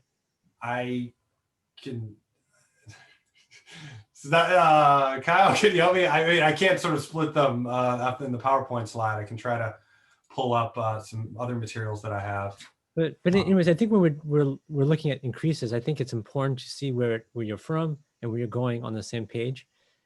And bar charts are great, or a percentage increase is good too. But when you're making people remember from slide to slide, especially when you're talking about like multiple numbers, we're not talking about just like one number. We're talking about like 8 numbers. I apologize. I don't know if I'm going to be able to do it on the fly. I don't know, Lindsay, if it was in the staff report, but it's essentially in the park space. It's 5x on the residential side, about 3x on the commercial, and it's about the same for hotel motel. Okay, so that's kind of what I wanted to get to. So 5x and 3x, right? And yeah, totally. Let's think about that, right? So 5x on the residential side, right? So you think about like, okay, how does that impact the incentive for someone to want to build housing, right? Like, what does that do, right? Because usually it's just kind of like supply and demand, right? Higher the price, probably less they're going to build, right? I would assume, right? And it's something on a commercial that have kind of a impact as well, right? Mm. So I don't know. I'd love to get my colleagues' take on this, but it's definitely what you call like a shock to the system, right, so to speak. Certainly. Now, what have other cities done? I mean, do they just like 3x, 5x the numbers like this, and it's just overnight, like just really wow, okay, and yeah, it is. You know, especially where the Quimby fee already is at that level, and we're sort of bringing the residential park fee in line with that. There's sort of less sensitivity, but yeah, we do see some pretty aggressive surges in this space. I'm not going to sort of speak, opine on that, but as to why that's the case. But yeah, park fees are on the peninsula are pretty weighty, and I think in addition to the side by side, we provided a bar chart of valuations. We also have a bar chart of the actual fees per community, and we'll give that to you as well. It's a little weird because some charge Quimby or this or the higher or the lower of the two. So it's a little bit of a apples and oranges, but we'll do our best and provide that certainly. Yeah, I was looking for a chart, and then I guess you could construct it yourself, but I was looking for a chart with, yeah, sure, the library fees just, is 3x and, and the park fees, 5x, and then the community center fees is, another multiple, right? And maybe each individual number is not that much, but you add them all up together. Like, so what you should do is you should have a bar chart, a stacked bar chart showing the fees like before, right? And then right next to it, you have the stacked bar chart of all the fees afterwards, right? And then, that gives you probably a better perspective of what's going on here, right? I couldn't agree more. I think it's there are a lot of fees in a lot of departments, and I think Kyle and I have a lot of that information already, so we'll assemble that and we'll do just that. A stack bar chart for the city. Yeah, maybe stack bar chart plus showing the percentage, right? Because I don't think we can necessarily say that, this is not going to factor into anyone's thinking whether they're going to do something or not. But I can imagine this would be a very big factor, right? Especially at this kind of level of increase that has been contemplated. Sure. Okay. So for tonight then, in terms of the recommendation, so staff is looking for us to, I mean, I have some hesitation on some of these fees because I just think it's pretty high, but I don't know either Councilmember Nis or Du Bois, if you guys have thoughts about this. I mean, Could you find out when recently have we done an impact study, and did we incorporate it as it was suggested back to us? So what this says tonight is that we could direct staff to return with the necessary ordinance and fee schedule updates. So it doesn't indicate that you must do it. It says a consider adoption of an ordinance based on the study recommendations. So I think you did this as a, just to keep up with what's going on in the Bay Area, or not? Is that why it was dead? Well, Councilmember Nis, Kristen O'Kane. So we did this because mostly it hasn't been updated in nearly 20 years. And that was really a long time to not update these fees. I'm not sure when the most recent impact fees were brought to council for other fees. And I'm not sure if Roland, you're on the line, if you're aware of that, or Kylie, if you are. But it was really done to update it because they are so out of date, nearly 20 years since they've been brought forward. Your anticipation that they would be adopted after the full council looks at them, or was it that it would go to the council for a discussion? And maybe as Greg has said, sort of an acclimation to the sticker shock? So Finance Committee has a couple of options. You could make a recommendation to adopt the maximum fee, keep the fees as they are, or do something in between. And Nate and I have talked about this just last week, that there's different scenarios that he's seen other cities do, where it could be a gradual increase from what we have now to this maximum over time. So it's really up to council to make a decision on where we want to go. If we want to go straight to the maximum, or do something that sort of it brings it in over time, or keep it as it is. But ideally, if I could add one more dimension to that, Kristen, I believe this has not yet gone to either. Well, it has not gone to the PRC. Is that correct? The Parks and Rec Commission. It has not gone to the Parks and Rec Commission. So I think part of what the committee may want to consider is, if ultimately we're headed toward council consideration of changing the fees, to have some outreach, both in terms of the stakeholders that would be represented by the facilities that could be improved with these fees, as well as the payers, which would be the broader development community, and sense of what the reaction would be. I think we have a sense of what that reaction would be, but nonetheless, I think it's an important step in our process to ensure that we've obtained sufficient input. But I do think that we should take some steps, not simply keep it as is. And whether those steps would be, taking it up at 20% per year, or maybe taking it up at 10% per year, although that might get you even further behind. But you might take it up at 20% per year for 5 years, something like that. And it wouldn't be quite the sticker shock that it would be now. But if this is the expectation within the industry, as well as within the other facilities, then it would seem to make sense to me that you would have a kind of a gradual uptake of those fees. So are you saying, Ed, that it ought to go to Parks before we send this on to the rest of the council?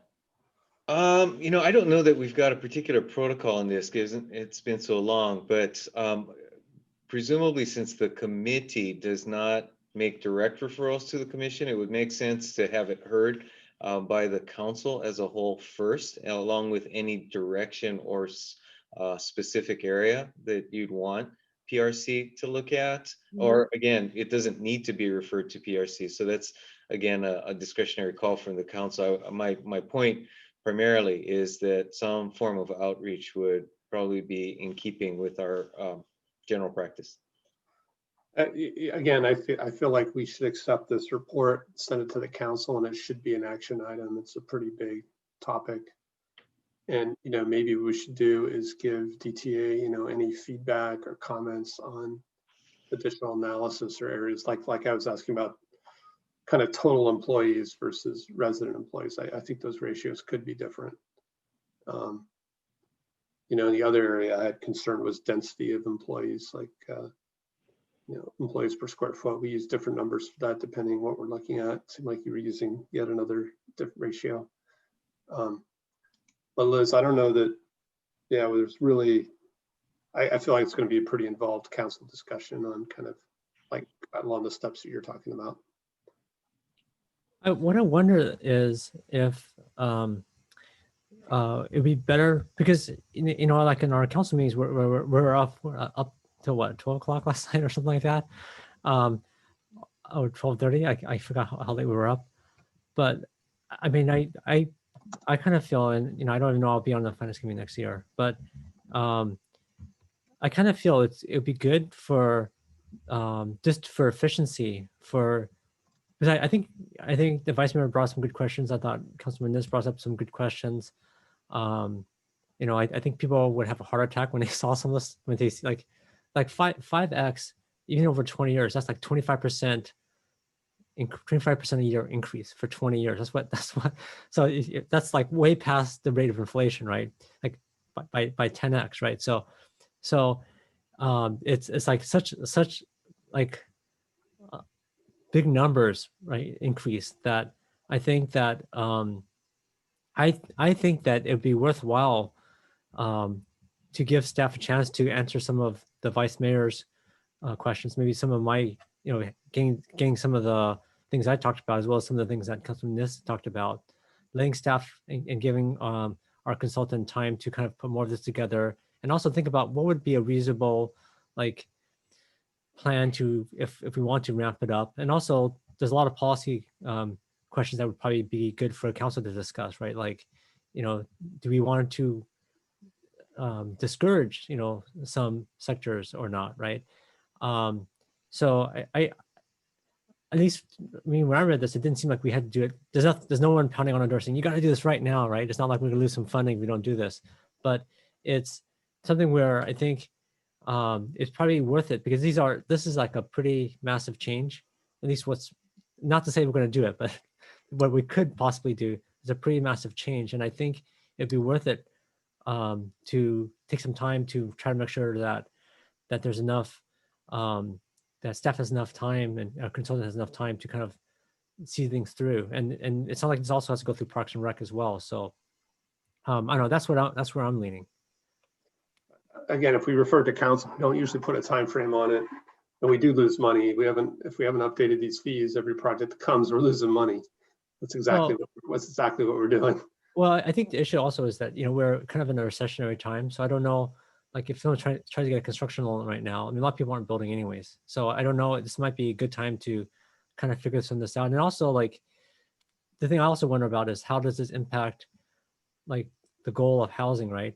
Of housing development, right? I mean, some of these fees, when you're going 5x, you're trying to tell people something, right? So I do wonder, that's why I think we should tread cautiously here, versus just trying to rush this through and not really give council time or the adequate information to make good decisions. So I'm leaning towards letting Nate and team kind of work on this a little bit more. But I don't know. I'd love to hear from my colleagues' thoughts on what we should do here. So again, Greg, I don't know what you're recommending. I mean, I would make the motion that we accept this report and have it go to council, and assume staff will bring it to council when they're ready based on their feedback, however long that takes. Okay, I don't support that motion, but I don't know if. Yeah, no, I support it, but I think it needs a little more direction to it. What I'm concerned, Tom, is that, or the part that I'm struggling with, is if there isn't some introduction of this as a, moderated increase, that I will be troubled if suddenly all those fees go up at, as we said, 5 or 6 or 7 times. I think that's during a pandemic, that's a pretty tough message to put out there.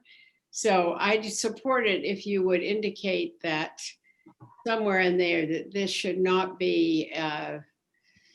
So like we recommend this go to council along with some proposed options to adopt these rates over time or something like that. To adopt these rates over a sufficient period of time to allow this doesn't all need to go in the motion. I mean, you're going to be there next year. You can tell people what our intent was. But for me, the intent would be that we not suffocate people with these new. Yeah. So, and I guess I would say, and present some options for adoption. Yeah, so suggest some options for adoption are some, I'd quantify the word options, present some. Incremental. Yes, incremental, very good word.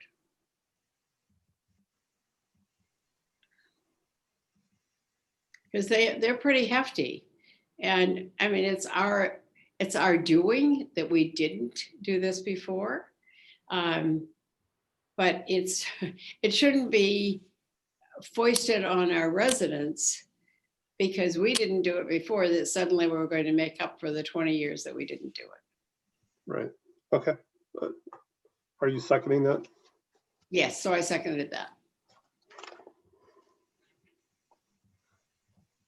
Well, my concern is just, and I don't think I can support this motion, but my concern is just that it makes a tough environment for housing even tougher, right? Way tougher. And so I'm worried about the impact that we'll have, especially when this is one of the goals that we're trying to achieve. But I don't think we can totally turn it down either. Oh no, I don't think we have to necessarily turn it down completely, but it needs to be very gradually imposed on us, on our city. Okay. Does the maker or seconder want to speak to your guys' motion? No, but yeah, just to remind you, we got two more items. I know. Seconder, do you want to say anything? No. Okay. No, but thank you. Okay, let's take a vote. It is getting late, so let's just take a vote then. Vice Mayor? Yes. Councilor Nis? Okay, and I vote no, so that's 2-1. Okay, let's move on to the next item. Okay. No, she didn't have the count correct. Oh, I wasn't looking. Yeah, go back if you would. Is it Danny? Yes, got it right now. Good. Okay, great. Okay. Let's see here. Okay, so we're on the third item. Review and recommend that the City Council accept the preliminary general fund forecast for fiscal year 2022 and the fiscal year 2022 development guidelines. Okay, the staff have a presentation you guys would like to review?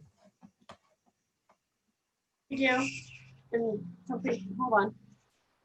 Sorry. I'm just going to note that council members, from an agenda management perspective, I think this item is time sensitive. Your last item may not be so much time sensitive. So just want you to consider that as you proceed with your discussion of the next item.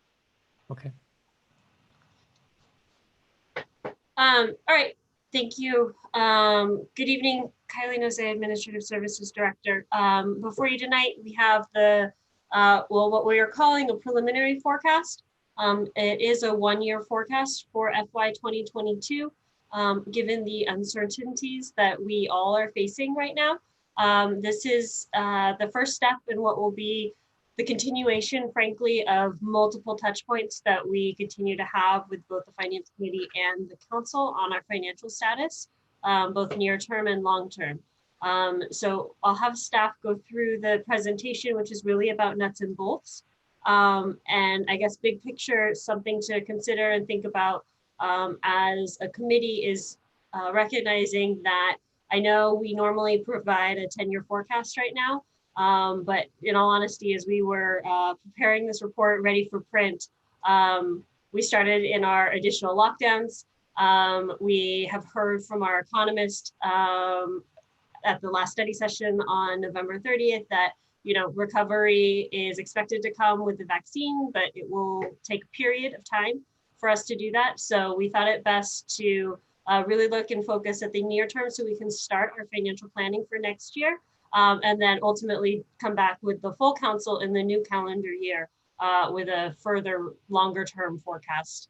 So just recognize this is one of many touch points with this committee. So don't feel like we need to finalize everything tonight. So with that, I'll turn it to Christine Pross, our Administrative Services Assistant Director.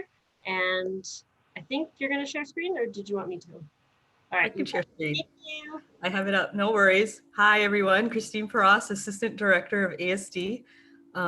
Give me 1 minute to share screen, please.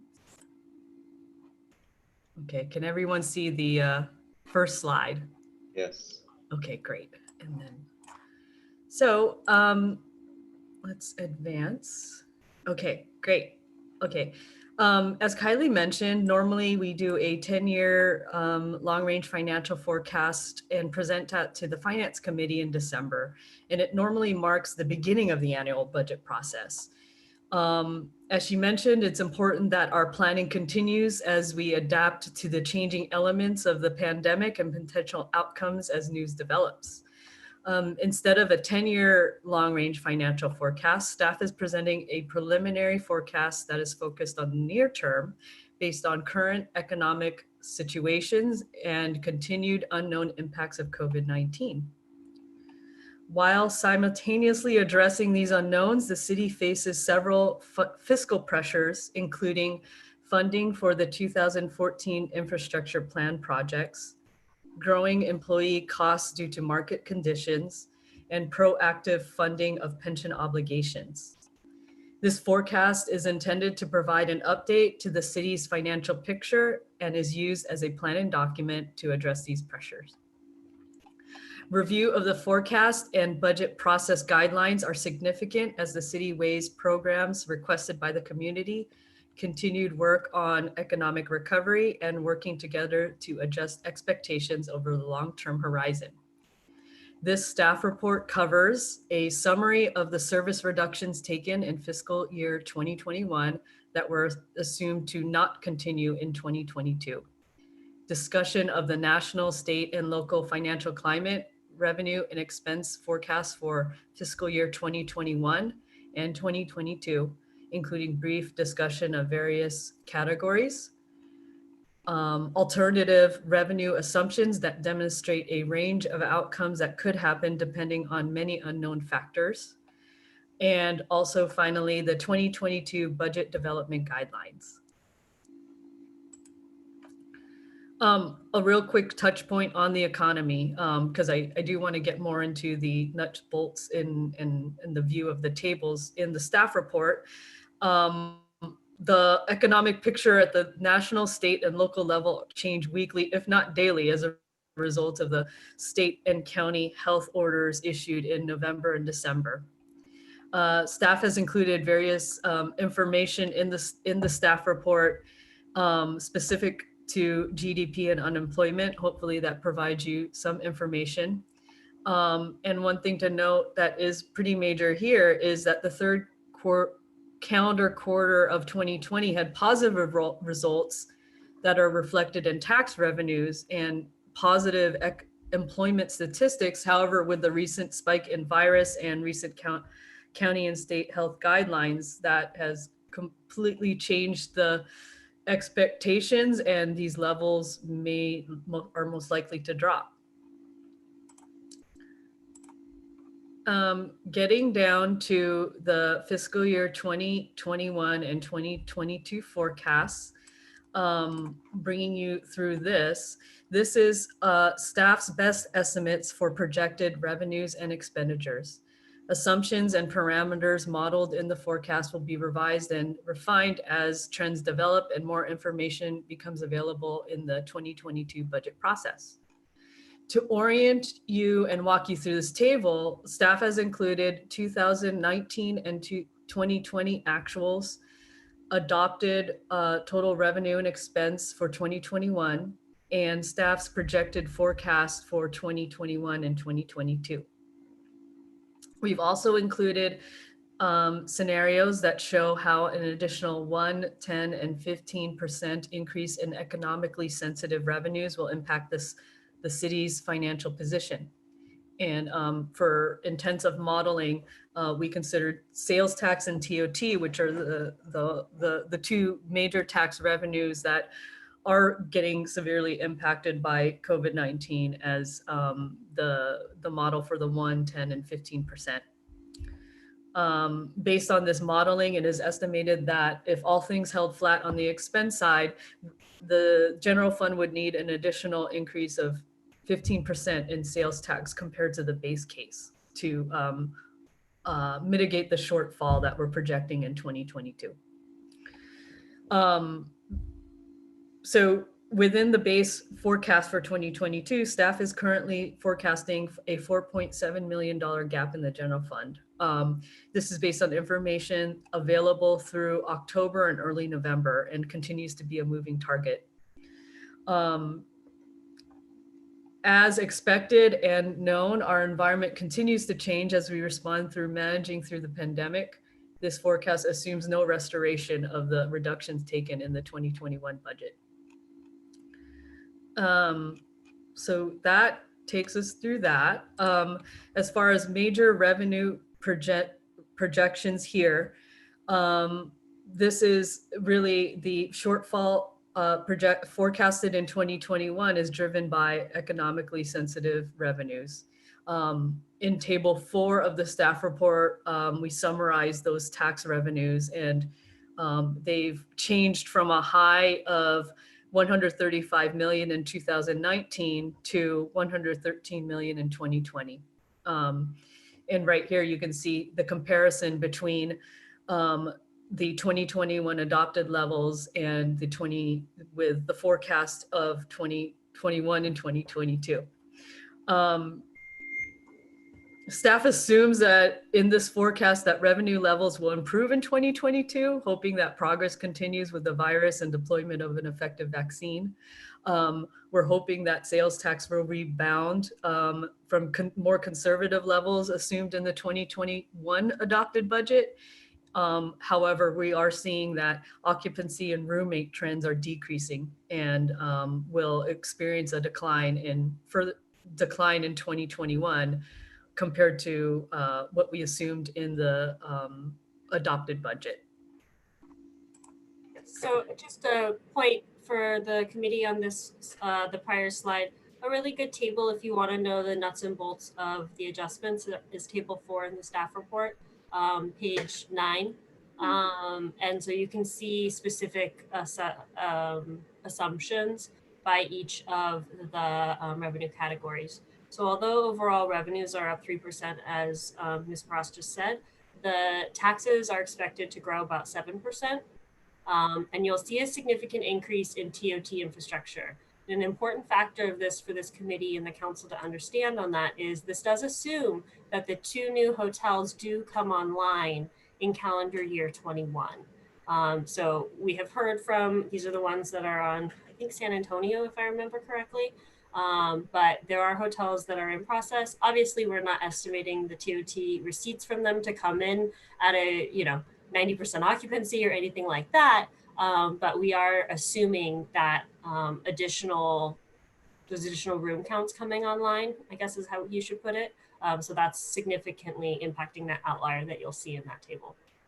So sorry, keep going, Christine. Thanks. No worries. Thank you for adding that about TOT. On the expense side of the house, the increase in expense is mainly driven by salary and benefit cost increases. It's the main driver of actually the deficit that we see, the $4.7 million deficit in 2022.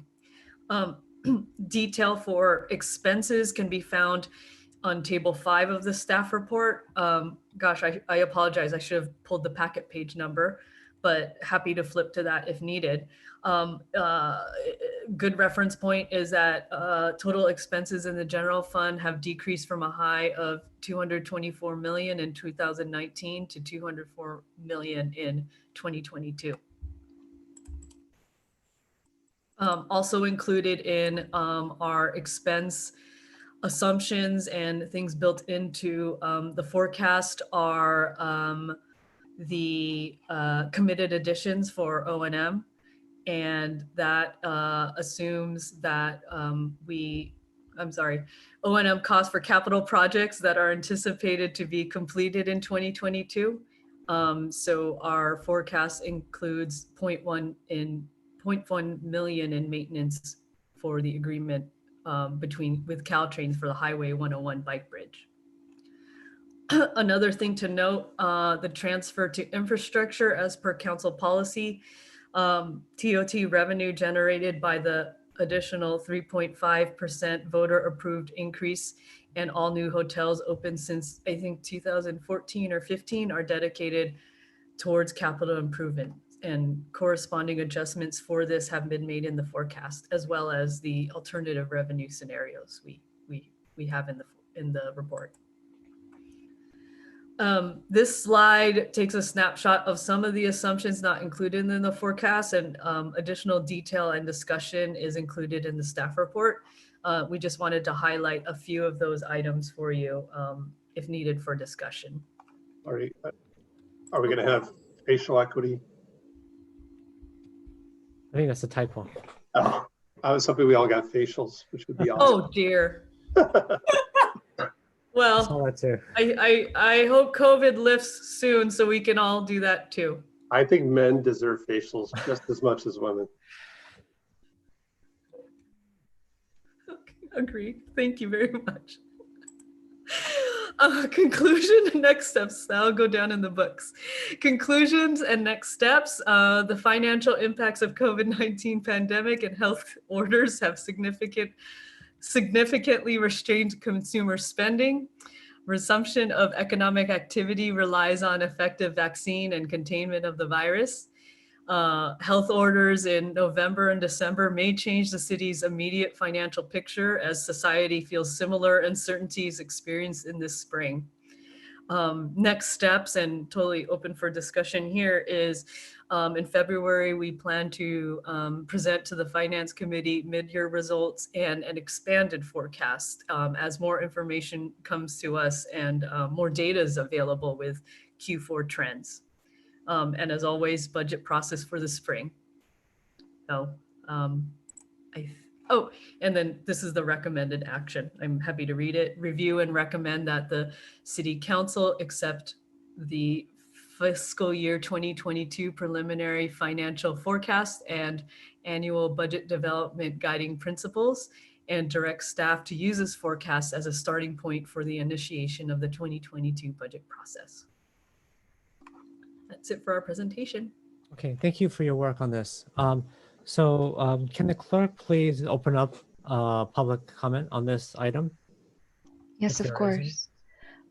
We have one raised hand, and if anyone else would like to speak on this item, please raise your hand on the Zoom app or press *9. And Ms. Rebecca Eisenberg, I'm going to allow you to speak. And if you'd like to also have your video on, please let me know. Sure. Okay, great. And you'll have 3 minutes on the timer.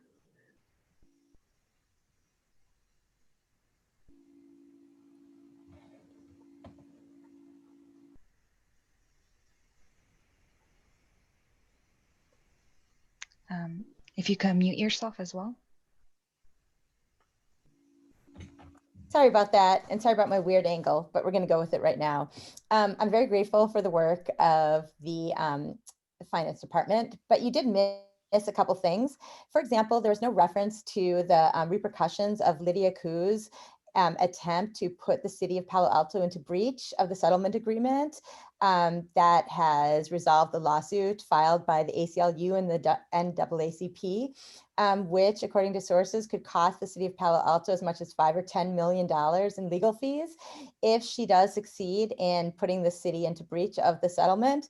That should be there, as well as the cost due to the lawsuit that the city of Palo Alto already lost regarding to the irresponsible behavior of not getting permission before overcharging the residents on utilities fees. But I'm sure you know that already. I think you should add that to the analysis, and that might be helpful in helping the city council make the appropriate decision about what to do with those lawsuits. Also, yes, the economy is in the toilet, except for not for several companies. Palo Alto actually is home to numerous of the most successful, biggest, multi-billion-dollar international, highly profitable companies that have actually profited off the pandemic while the rest of us have suffered. Those include Amazon, such as the cloud business, Facebook, Oculus, Google Nest, and still the headquarters of Tesla, and the still Palantir, which actually has not given up any of its real estate yet or any of its office space yet in Palo Alto. These companies are making money hand over fist on the pandemic while the rest of us hurt.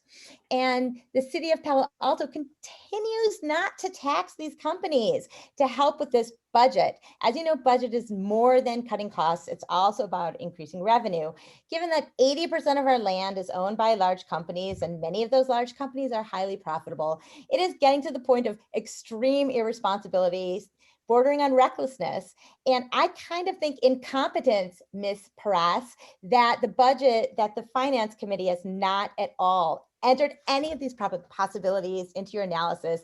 It's actually, as far as I'm concerned, just utter incompetence. Now, I think you need to add that into your analysis. As I said before, finally, I want to point out that emergency taxes are available. The state of California has made very clear that it is an option for the city of Palo Alto, like other cities, to enact emergency taxes based on the state of emergency that we're in. Check out, for example, what San Mateo has done. San Mateo recently enacted numerous business taxes in order to help the small businesses and the residents like ones that you, Tom Du Bois and Greg Tanaka, promised you would serve. Tom, I know you're not listening to me now. I see you looking down. Anyway, residents that you promised to help. San Mateo is helping them, and it's not surprising that San Mateo is actually open, including their restaurants, including their small businesses. They're not suffering. Ms. like Eisenberg, we are. we Thank are you. up. All to done, time. Greg. And by the way, you try to talk in 3 minutes. You try to talk in 5 minutes. Thanks so much. Bye. Right. Thank you, Ms. Eisenberg. If anyone else would like to speak on this item, please raise your hand or press *9. And we have no other speakers, Chair. Okay. So let's see. Councilmember Nis or Vice Mayor, either one of you have questions, comments, thoughts that you'd like to share? Councilmember Nis, I think you're muted. I don't know quite what to share because I don't think there's much good news here. I think it's a poor choice of words, but I think we're going to limp along. We will stay, as we said, we'll have a hiring freeze.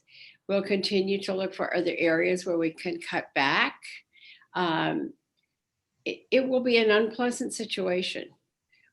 Many of us have gone through this already. You went through this in 2001, you went through this in 2008 and 2009. In fact, this is, as we all know, one of the longest periods of time that we've ever gone without having some kind of financial crisis. It's a financial crisis. We really depended on our TOT a lot.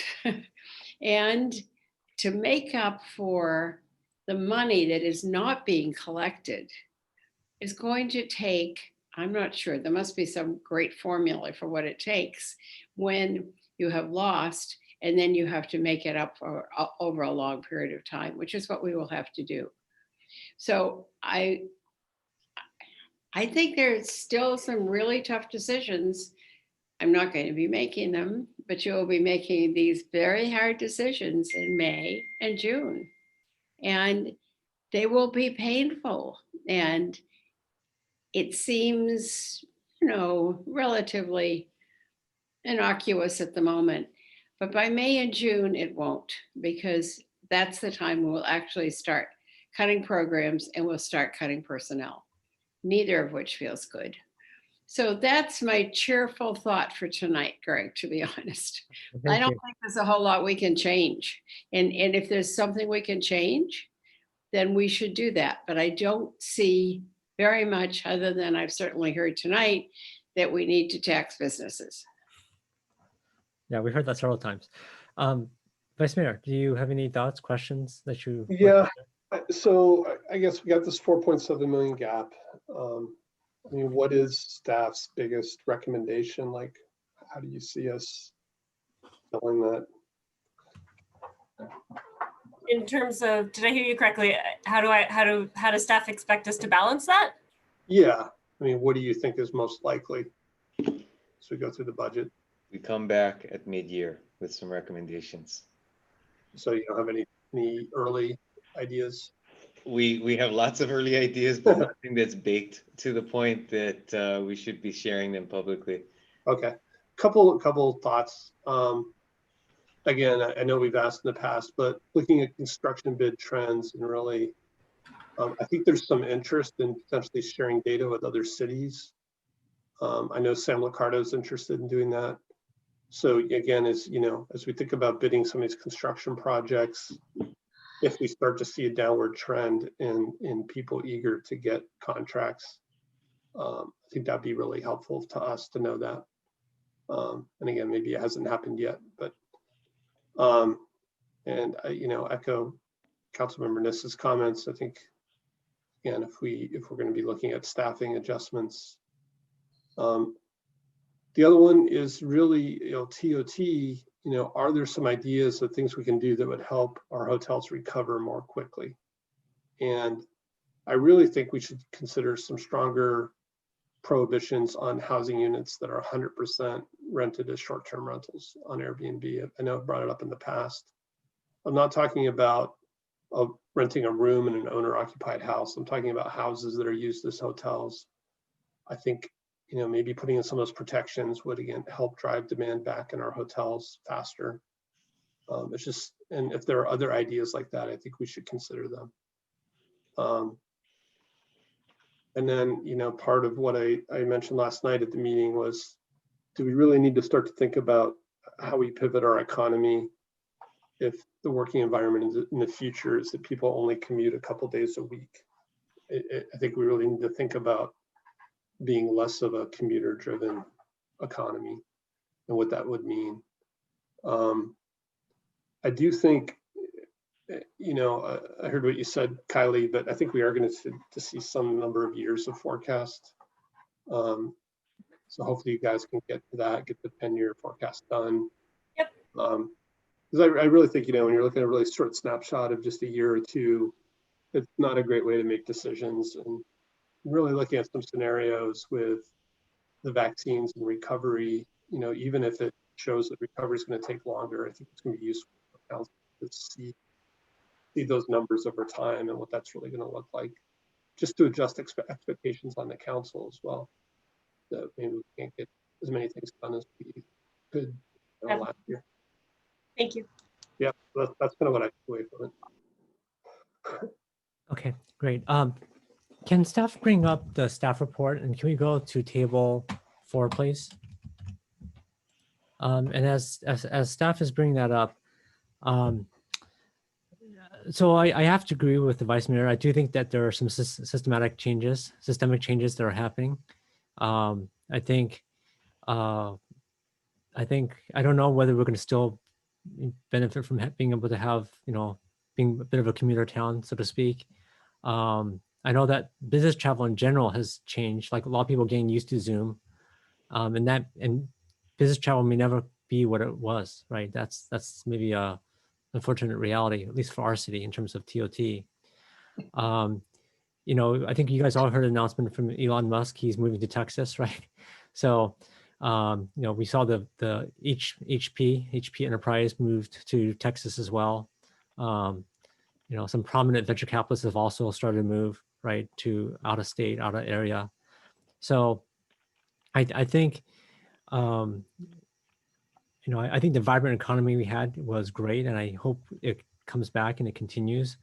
But I don't know if we could count on it, unfortunately. So when we look at the forecast here for 2022, the kind of the three numbers I think we have to look at closely on this is the sales tax, right? So, the sales tax wasn't great, in 2021 for sure, right? If we look at 2022, I think our sales tax is already a bit behind. And so I don't know whether, at least to the retailers I talk with, whether they think that's going to bounce back so quickly, even with the vaccine coming out hopefully soon, right? So I think that number is a bit optimistic. And so I think that should be maybe half of that or something like that would be probably more realistic. And I think we should be conservative here. So I think the sales tax is a bit too high. I think the part that really is I think not even close, in my opinion, is the TOT. I think to expect that it's going to come roaring back, 61% increase, 189% increase from the forecast of this year, when the numbers for the TOT have been, we've been scraping the bottom on that one, right?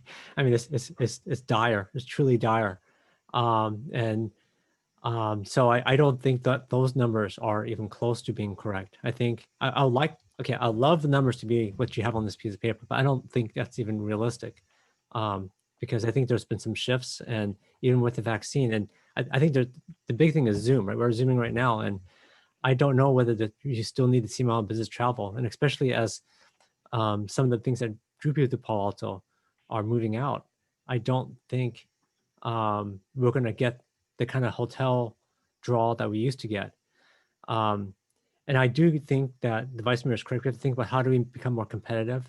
One thing that I've heard from hotelers in our city is we have a really high TOT tax. And even for hotel people who have hotels in both cities, like in our city, in Menlo Park, our city, and Mountain View, neighboring cities, it makes it less competitive. So I think that's something we have to seriously consider to make it more competitive, to attract people to stay at our hotels.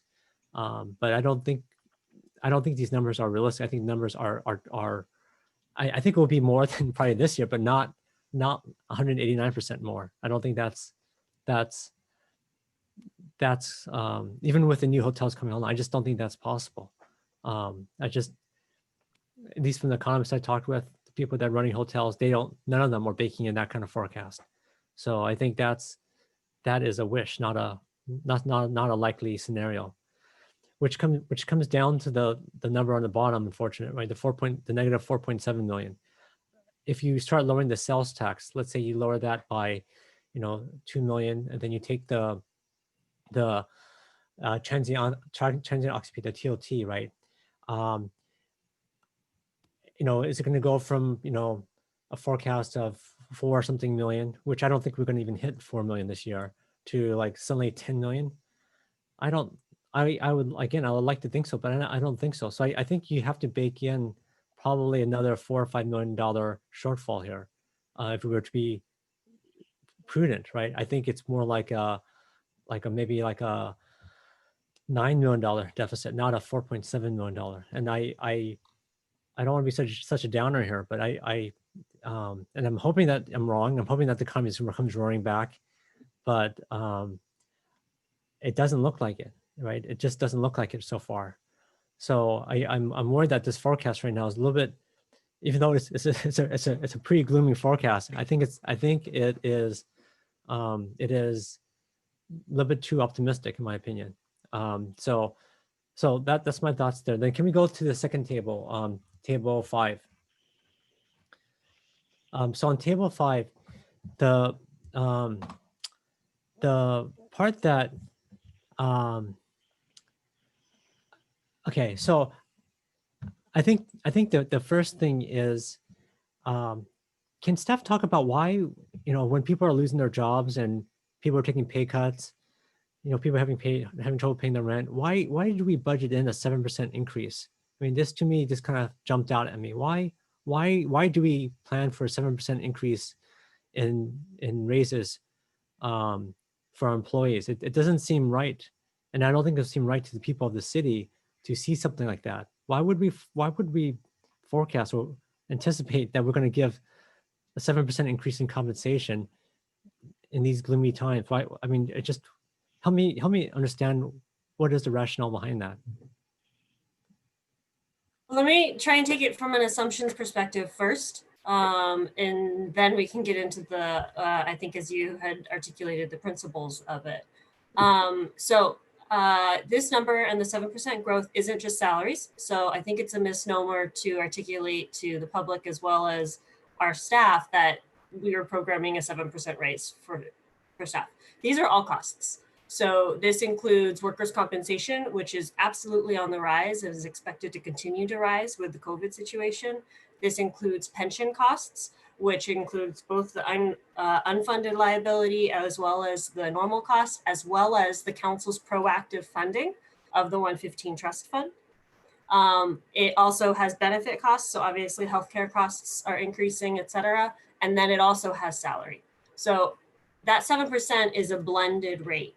Now, in terms of the salary growth that's assumed in here, just to clarify for everybody, the assumptions that we use are, if we are in contract with any of our labor groups, we include what those contract terms are.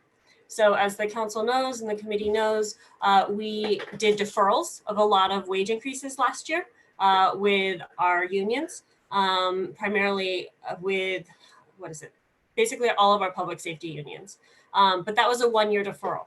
So those increases contractually are set to kick in FY 2022. So unless we bargain something different, then right now, from a financial planning perspective, we include those costs. In addition, we did 1-year concessions with the management group. So we have all managers are on a furlough, also no wage increases, deferrals, as well as merits. So all of that is restored in the coming year because, again, we're only in, from a agreement term, we're in a 12-month period.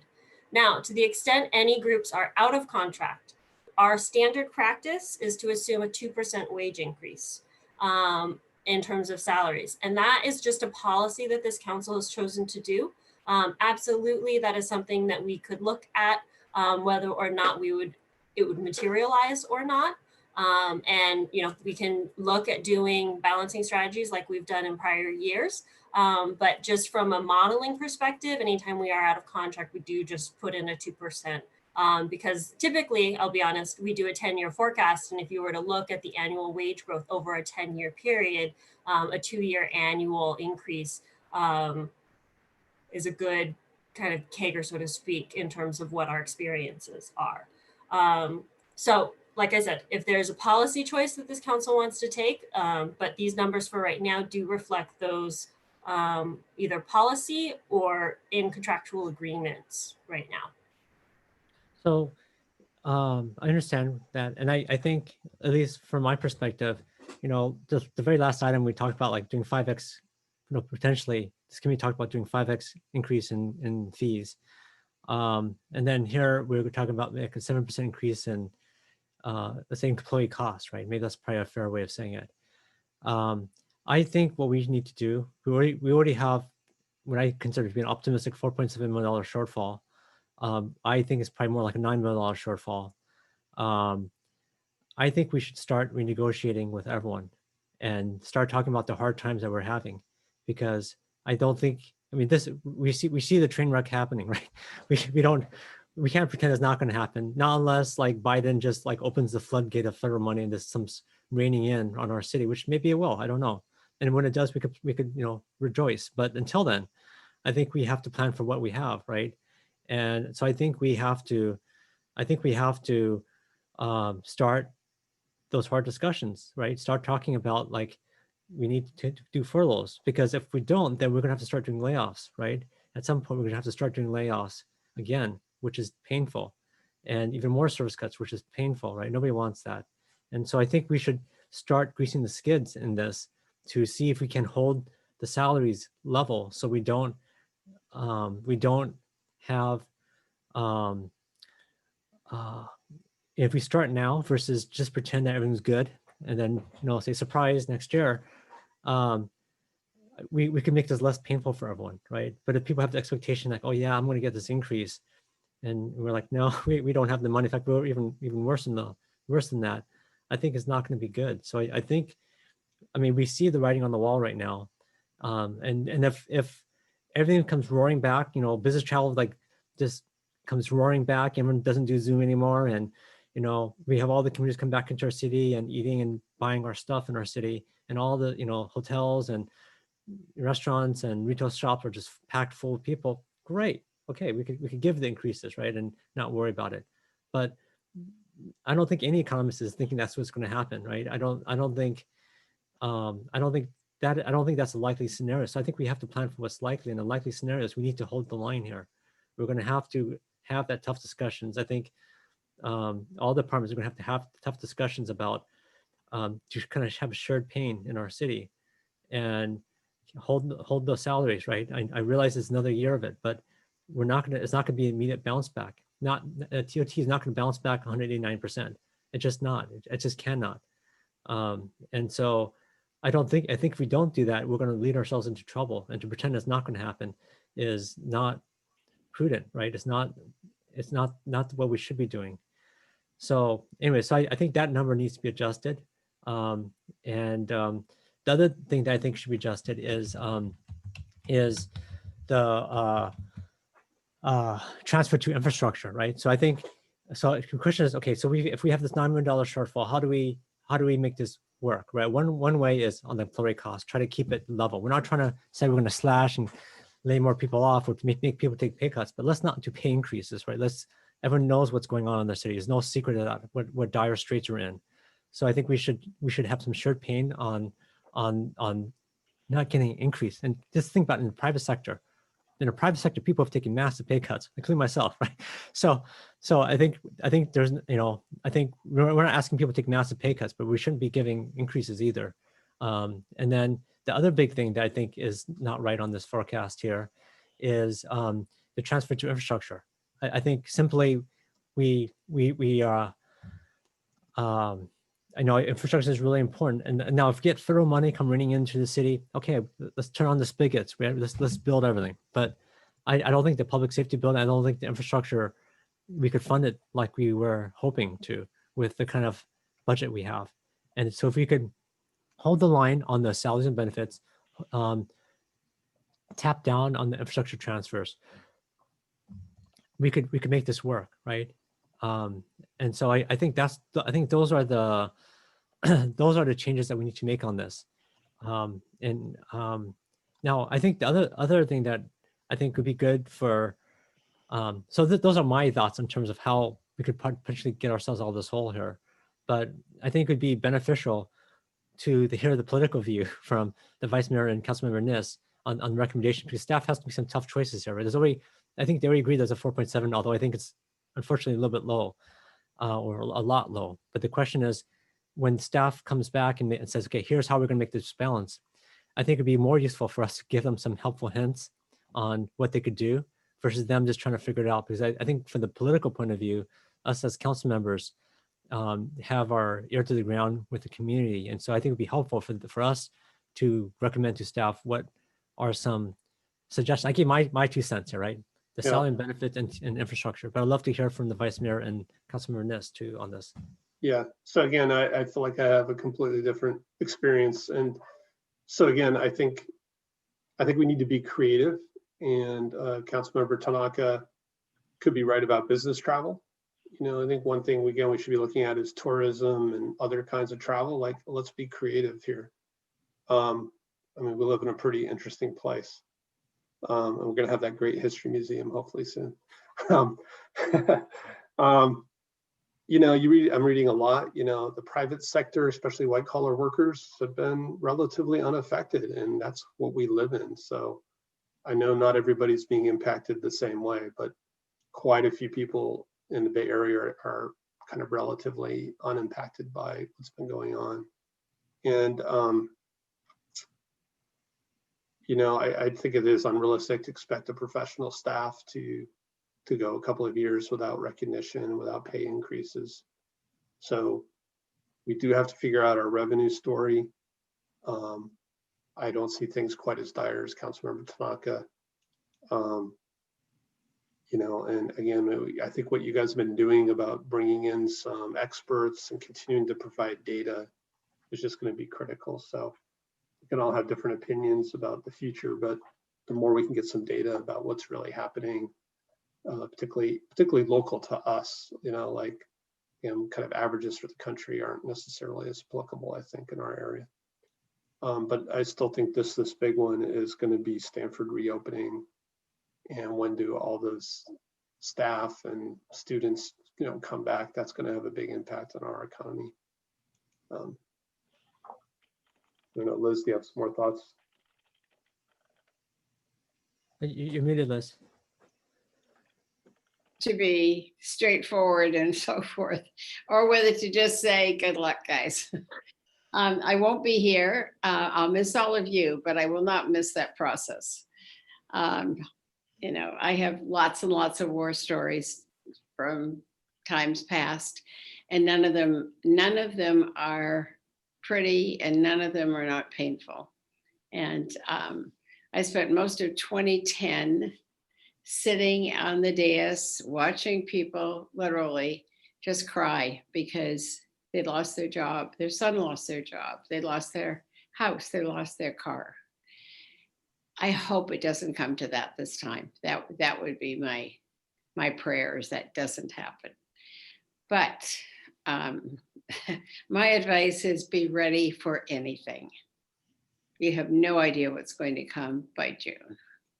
But I have great faith in Kylie. She will march us right through this. Thanks, Greg. Okay. Well, Well, do you think as long as we have facial equity, we'll be okay? it looks like a new budget line item.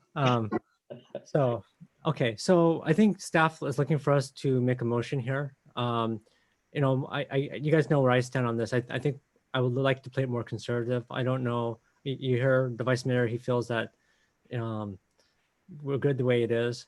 Councilman Nis, I mean, you're kind of the tiebreaker here. Should we be a little bit more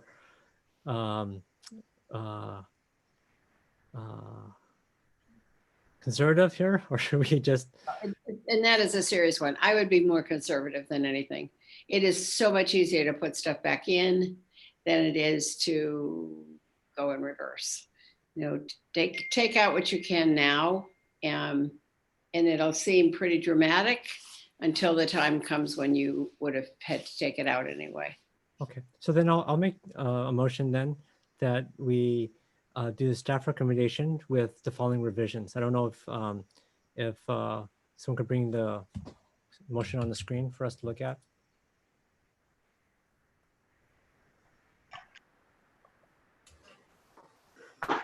So I think the revisions that we should look at, or that should be included, is downward forecast of the TOT and sales tax. I think hotel, I mean, I think the hotel tax going back up 189% is, I just can't see that happening at all. So I think it's hard to pick a number here, but I think, I mean, I don't know if staff wants a specific number. I could give a specific number, but I think it's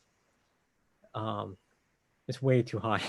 So I don't think we need a specific number. I think this direction that the committee seeking a more conservative scenario is something we can definitely provide. Okay, so I think we need a downward forecast of the TOT and sales tax, and I think that that into expense wise, right? I think we need to look at, and one thing I forgot to mention is I actually do think that we should contemplate somehow of potentially having to give back some money to the utility fund. So I think we have to think about that too. I don't know whether that should be a side thing or one-time fee or whatever, but that's something we should think about. How do we bake that in too? And that's not an operating charge, but so I think we should look at holding expenses on the infrastructure and the salary on the employee cost level, and as a way to kind of make this budget work. And the utility transfer back. I don't know, Kylie, what right? I mean, it's such a big number. I don't know what even. Councilmember, I do want to just be clear that the item before you on your agenda tonight is the forecast. It's not an action or in any way policy direction for the staff or for the council. It's trying to give some realism though. Well, I understand, but again, the boundaries of the item before you is a forecast. This is not policy direction. That is your topic this evening. Okay. Anyways, maybe that's enough for now. So do I have a second for this? Yeah, I'll second it. I'm a little worried about your downward forecast. Maybe alternate the forecast. I guess your operative word is downward. Well, I don't think the TOT is going to come roaring. I mean, the TOT is already below our forecast, and to expect that it's going to come way back, I don't think it's going to happen by next fiscal year, unfortunately. I would like it to, but I don't think it's going to happen. How about readjust the forecast of the TOT sales tax? Could you deal with that? I can deal with that. Okay, just readjust. Might I suggest asking staff to do an alternative forecast with a more conservative estimate for TOT? Actually, you did that last time. That was actually a good idea. Great. Maybe that takes care of everything, does it? That's what I'm wondering, is if we do one alternative forecast scenario with a with a more conservative. Yeah. Sorry, if you're asking for scenarios, I think I could support that. I would just point out though that staff has been pretty good at predicting. I think the forecast last March came out pretty close. So again, given the data we have here tonight, maybe asking for another scenario makes sense, but I don't have any data to say that they're off. Well, I think the TOT projections were unfortunate. That's your opinion, right? But so again, I just think maybe if you ask for a second scenario, I could support that. And I think that's all we need. Kylie, I know that you are a good listener. So if it says alternative forecast scenario with a that's conservative, you're going to get it. Mm-hmm. Okay. And I think to do that, you've got to hold the expenses on infrastructure and salary levels too. And I think people will know that without spelling it out, unless you're determined to have it in there, Greg. I mean, I would prefer that was deleted and it's just part of the scenario, whatever it takes in this scenario. I think you need one that says the sky is falling, and you need another one that says, yeah, but the sun's trying to come out. I don't mind alternatives, but I think well, it should say what it does, conservative. It's just not worded right. Alternative forecast, conservative scenario. Right. Why don't we just say alternative scenario with a conservative forecast of TOT and sales tax? Yeah, that's fine too. Okay. I mean, you don't have much choice, Kylie. You're going to have to show one that is, you'll probably have to show 2 or 3 of them that might happen. On the second one, if I could ask for some clarification on the infrastructure transfer, you had said to hold the line. Yeah, so so we I think we did with 2 million. Well, I forgot what it was, but if you flip back to that slide, it had what it was. And I don't know whether we need to do the transfer as large as it is. See, here's where, Councilmember, I believe you're moving beyond a forecast into policy direction, and that's not on your agenda this evening. Yeah, shouldn't 2 really just be part of the forecast scenario, like not really a separate item? Well, a couple things. To Ed's point, making actual policy calls in terms of the assumptions is not on the agenda. So directing staff to change the priorities in terms of how funding has been allocated based on council direction is not agendized tonight.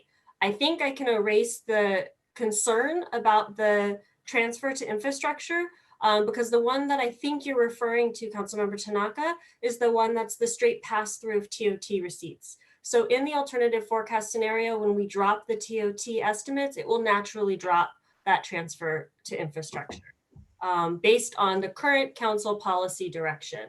Anything beyond that is absolutely not part of tonight's agenda and absolutely could be something that you could take up with the full council as part of the budget process and the future agenda items. Okay, so this thing is the agenda is preliminary general fund forecast fiscal year 2022, and in there is table 5, which has a general fund expense summary, and it has a forecast called 2022. So City Attorney, are you saying that we can't talk about the column that says 2022 forecast, even though the summary title of the agenda says preliminary general fund forecast fiscal year 2022? It just seems a little bit different from yeah, right there. So it says forecast 2022. The city manager has stated, which I think is not right, that we're not allowed to talk about the forecast 2022, even though that's the agenda item, which doesn't make sense to me. Just to clarify, Chair, I didn't say you can't talk about it. I'm saying that the direction that you're providing goes outside the boundaries of the item that's before you. I guess I don't understand because it's clearly says forecast 2022 and agenda, it also says that too. So I guess how is not talking about what's labeled forecast 2022 and what we recommend 2022 not in the agenda? Well, again, apparently you're restating what I told you was actually not the correct way to state it, which is you can talk what you want to talk about, but the direction that modifies the prior council policy is really not before you tonight. It's a forecast though. It's labeled forecast. So if you, Can I suggest we move on? We're trying to. but we need to fix the motion though. Like, again, I think if you're Let's talking go about a back forecast, It's yeah. disappeared again. So I think Kylie and Ed are saying is that figure that's in that slot on the slide is generated automatically based on prior council policy. And so that's a statement of how things will go if the policy remains the same. So it's a description into the future of the existing policy and how it will be applied.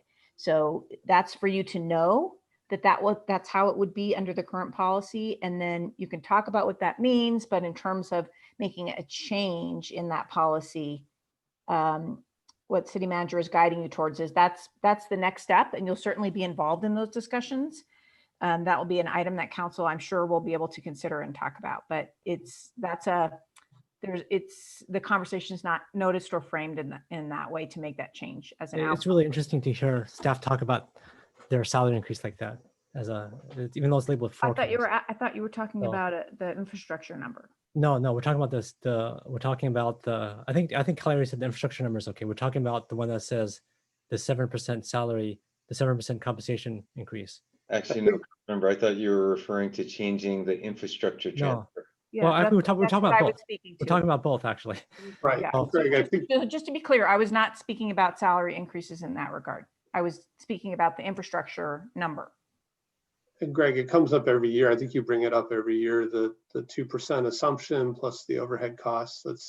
That's the council policy, right? Just for the forecast. And then what we negotiate. I disagree. I don't think I've ever voted for baking in the 7% increase. No, I've heard you raise this issue, I think every year on forecast. And again, we're not saying what we're going to negotiate. We're putting in a number for purpose of a forecast. Well, I mean, we could split this out because I think there's a disagreement. So maybe let's split the motion and we could vote on it, and the majority wins on this, right? Can someone bring up the motion so we can vote?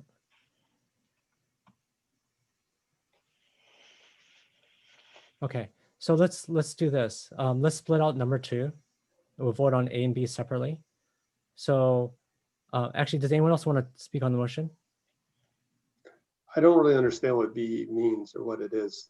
Oh, okay. It's basically in the forecast, the 2022 forecast, basically holding the expenses on the infrastructure transfer and salaries level to what they are Is this in a 20. request for a third scenario?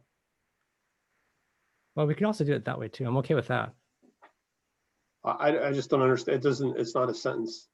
So Well, I'm not sure what it's asking for. Yeah. Okay. So so basically to have the expenses for the 2021, for the 2022 to be the same as 2021 for the infrastructure transfer and salary compensations, or salary or employee costs is probably a better way of saying it. So there's the staff scenario. We asked for an alternative scenario. And again, are you asking for a third scenario with these assumptions? Well, the other one talks about the revenue side. It doesn't talk about the expense side. All right, let's vote. Thanks for splitting it. Okay. Okay. So okay, for the first one on A, Vice Mayor. Yes. Okay. Councilmember Nis. Yes. Okay, I vote yes too. Okay, on B, Vice Mayor. No. Okay, Councilmember Nis. Yes. I'm yes. Okay, pass 2-1 with Vice Mayor voting no. Okay, great. Okay, guys, thank you. I think we're done on this.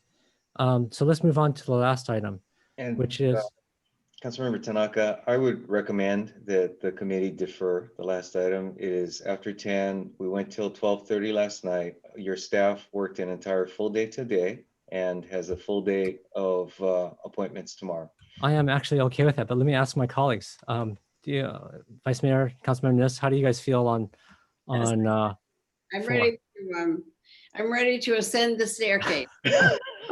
Okay, I think do we need to vote on it, or can we just adjourn on this? Blame it on the city manager. He insisted that we Okay. By affirmance, I think everybody is supportive. You can- Okay, okay. So I think we're good. And this is our last meeting, so we don't have to talk about future meetings or agenda.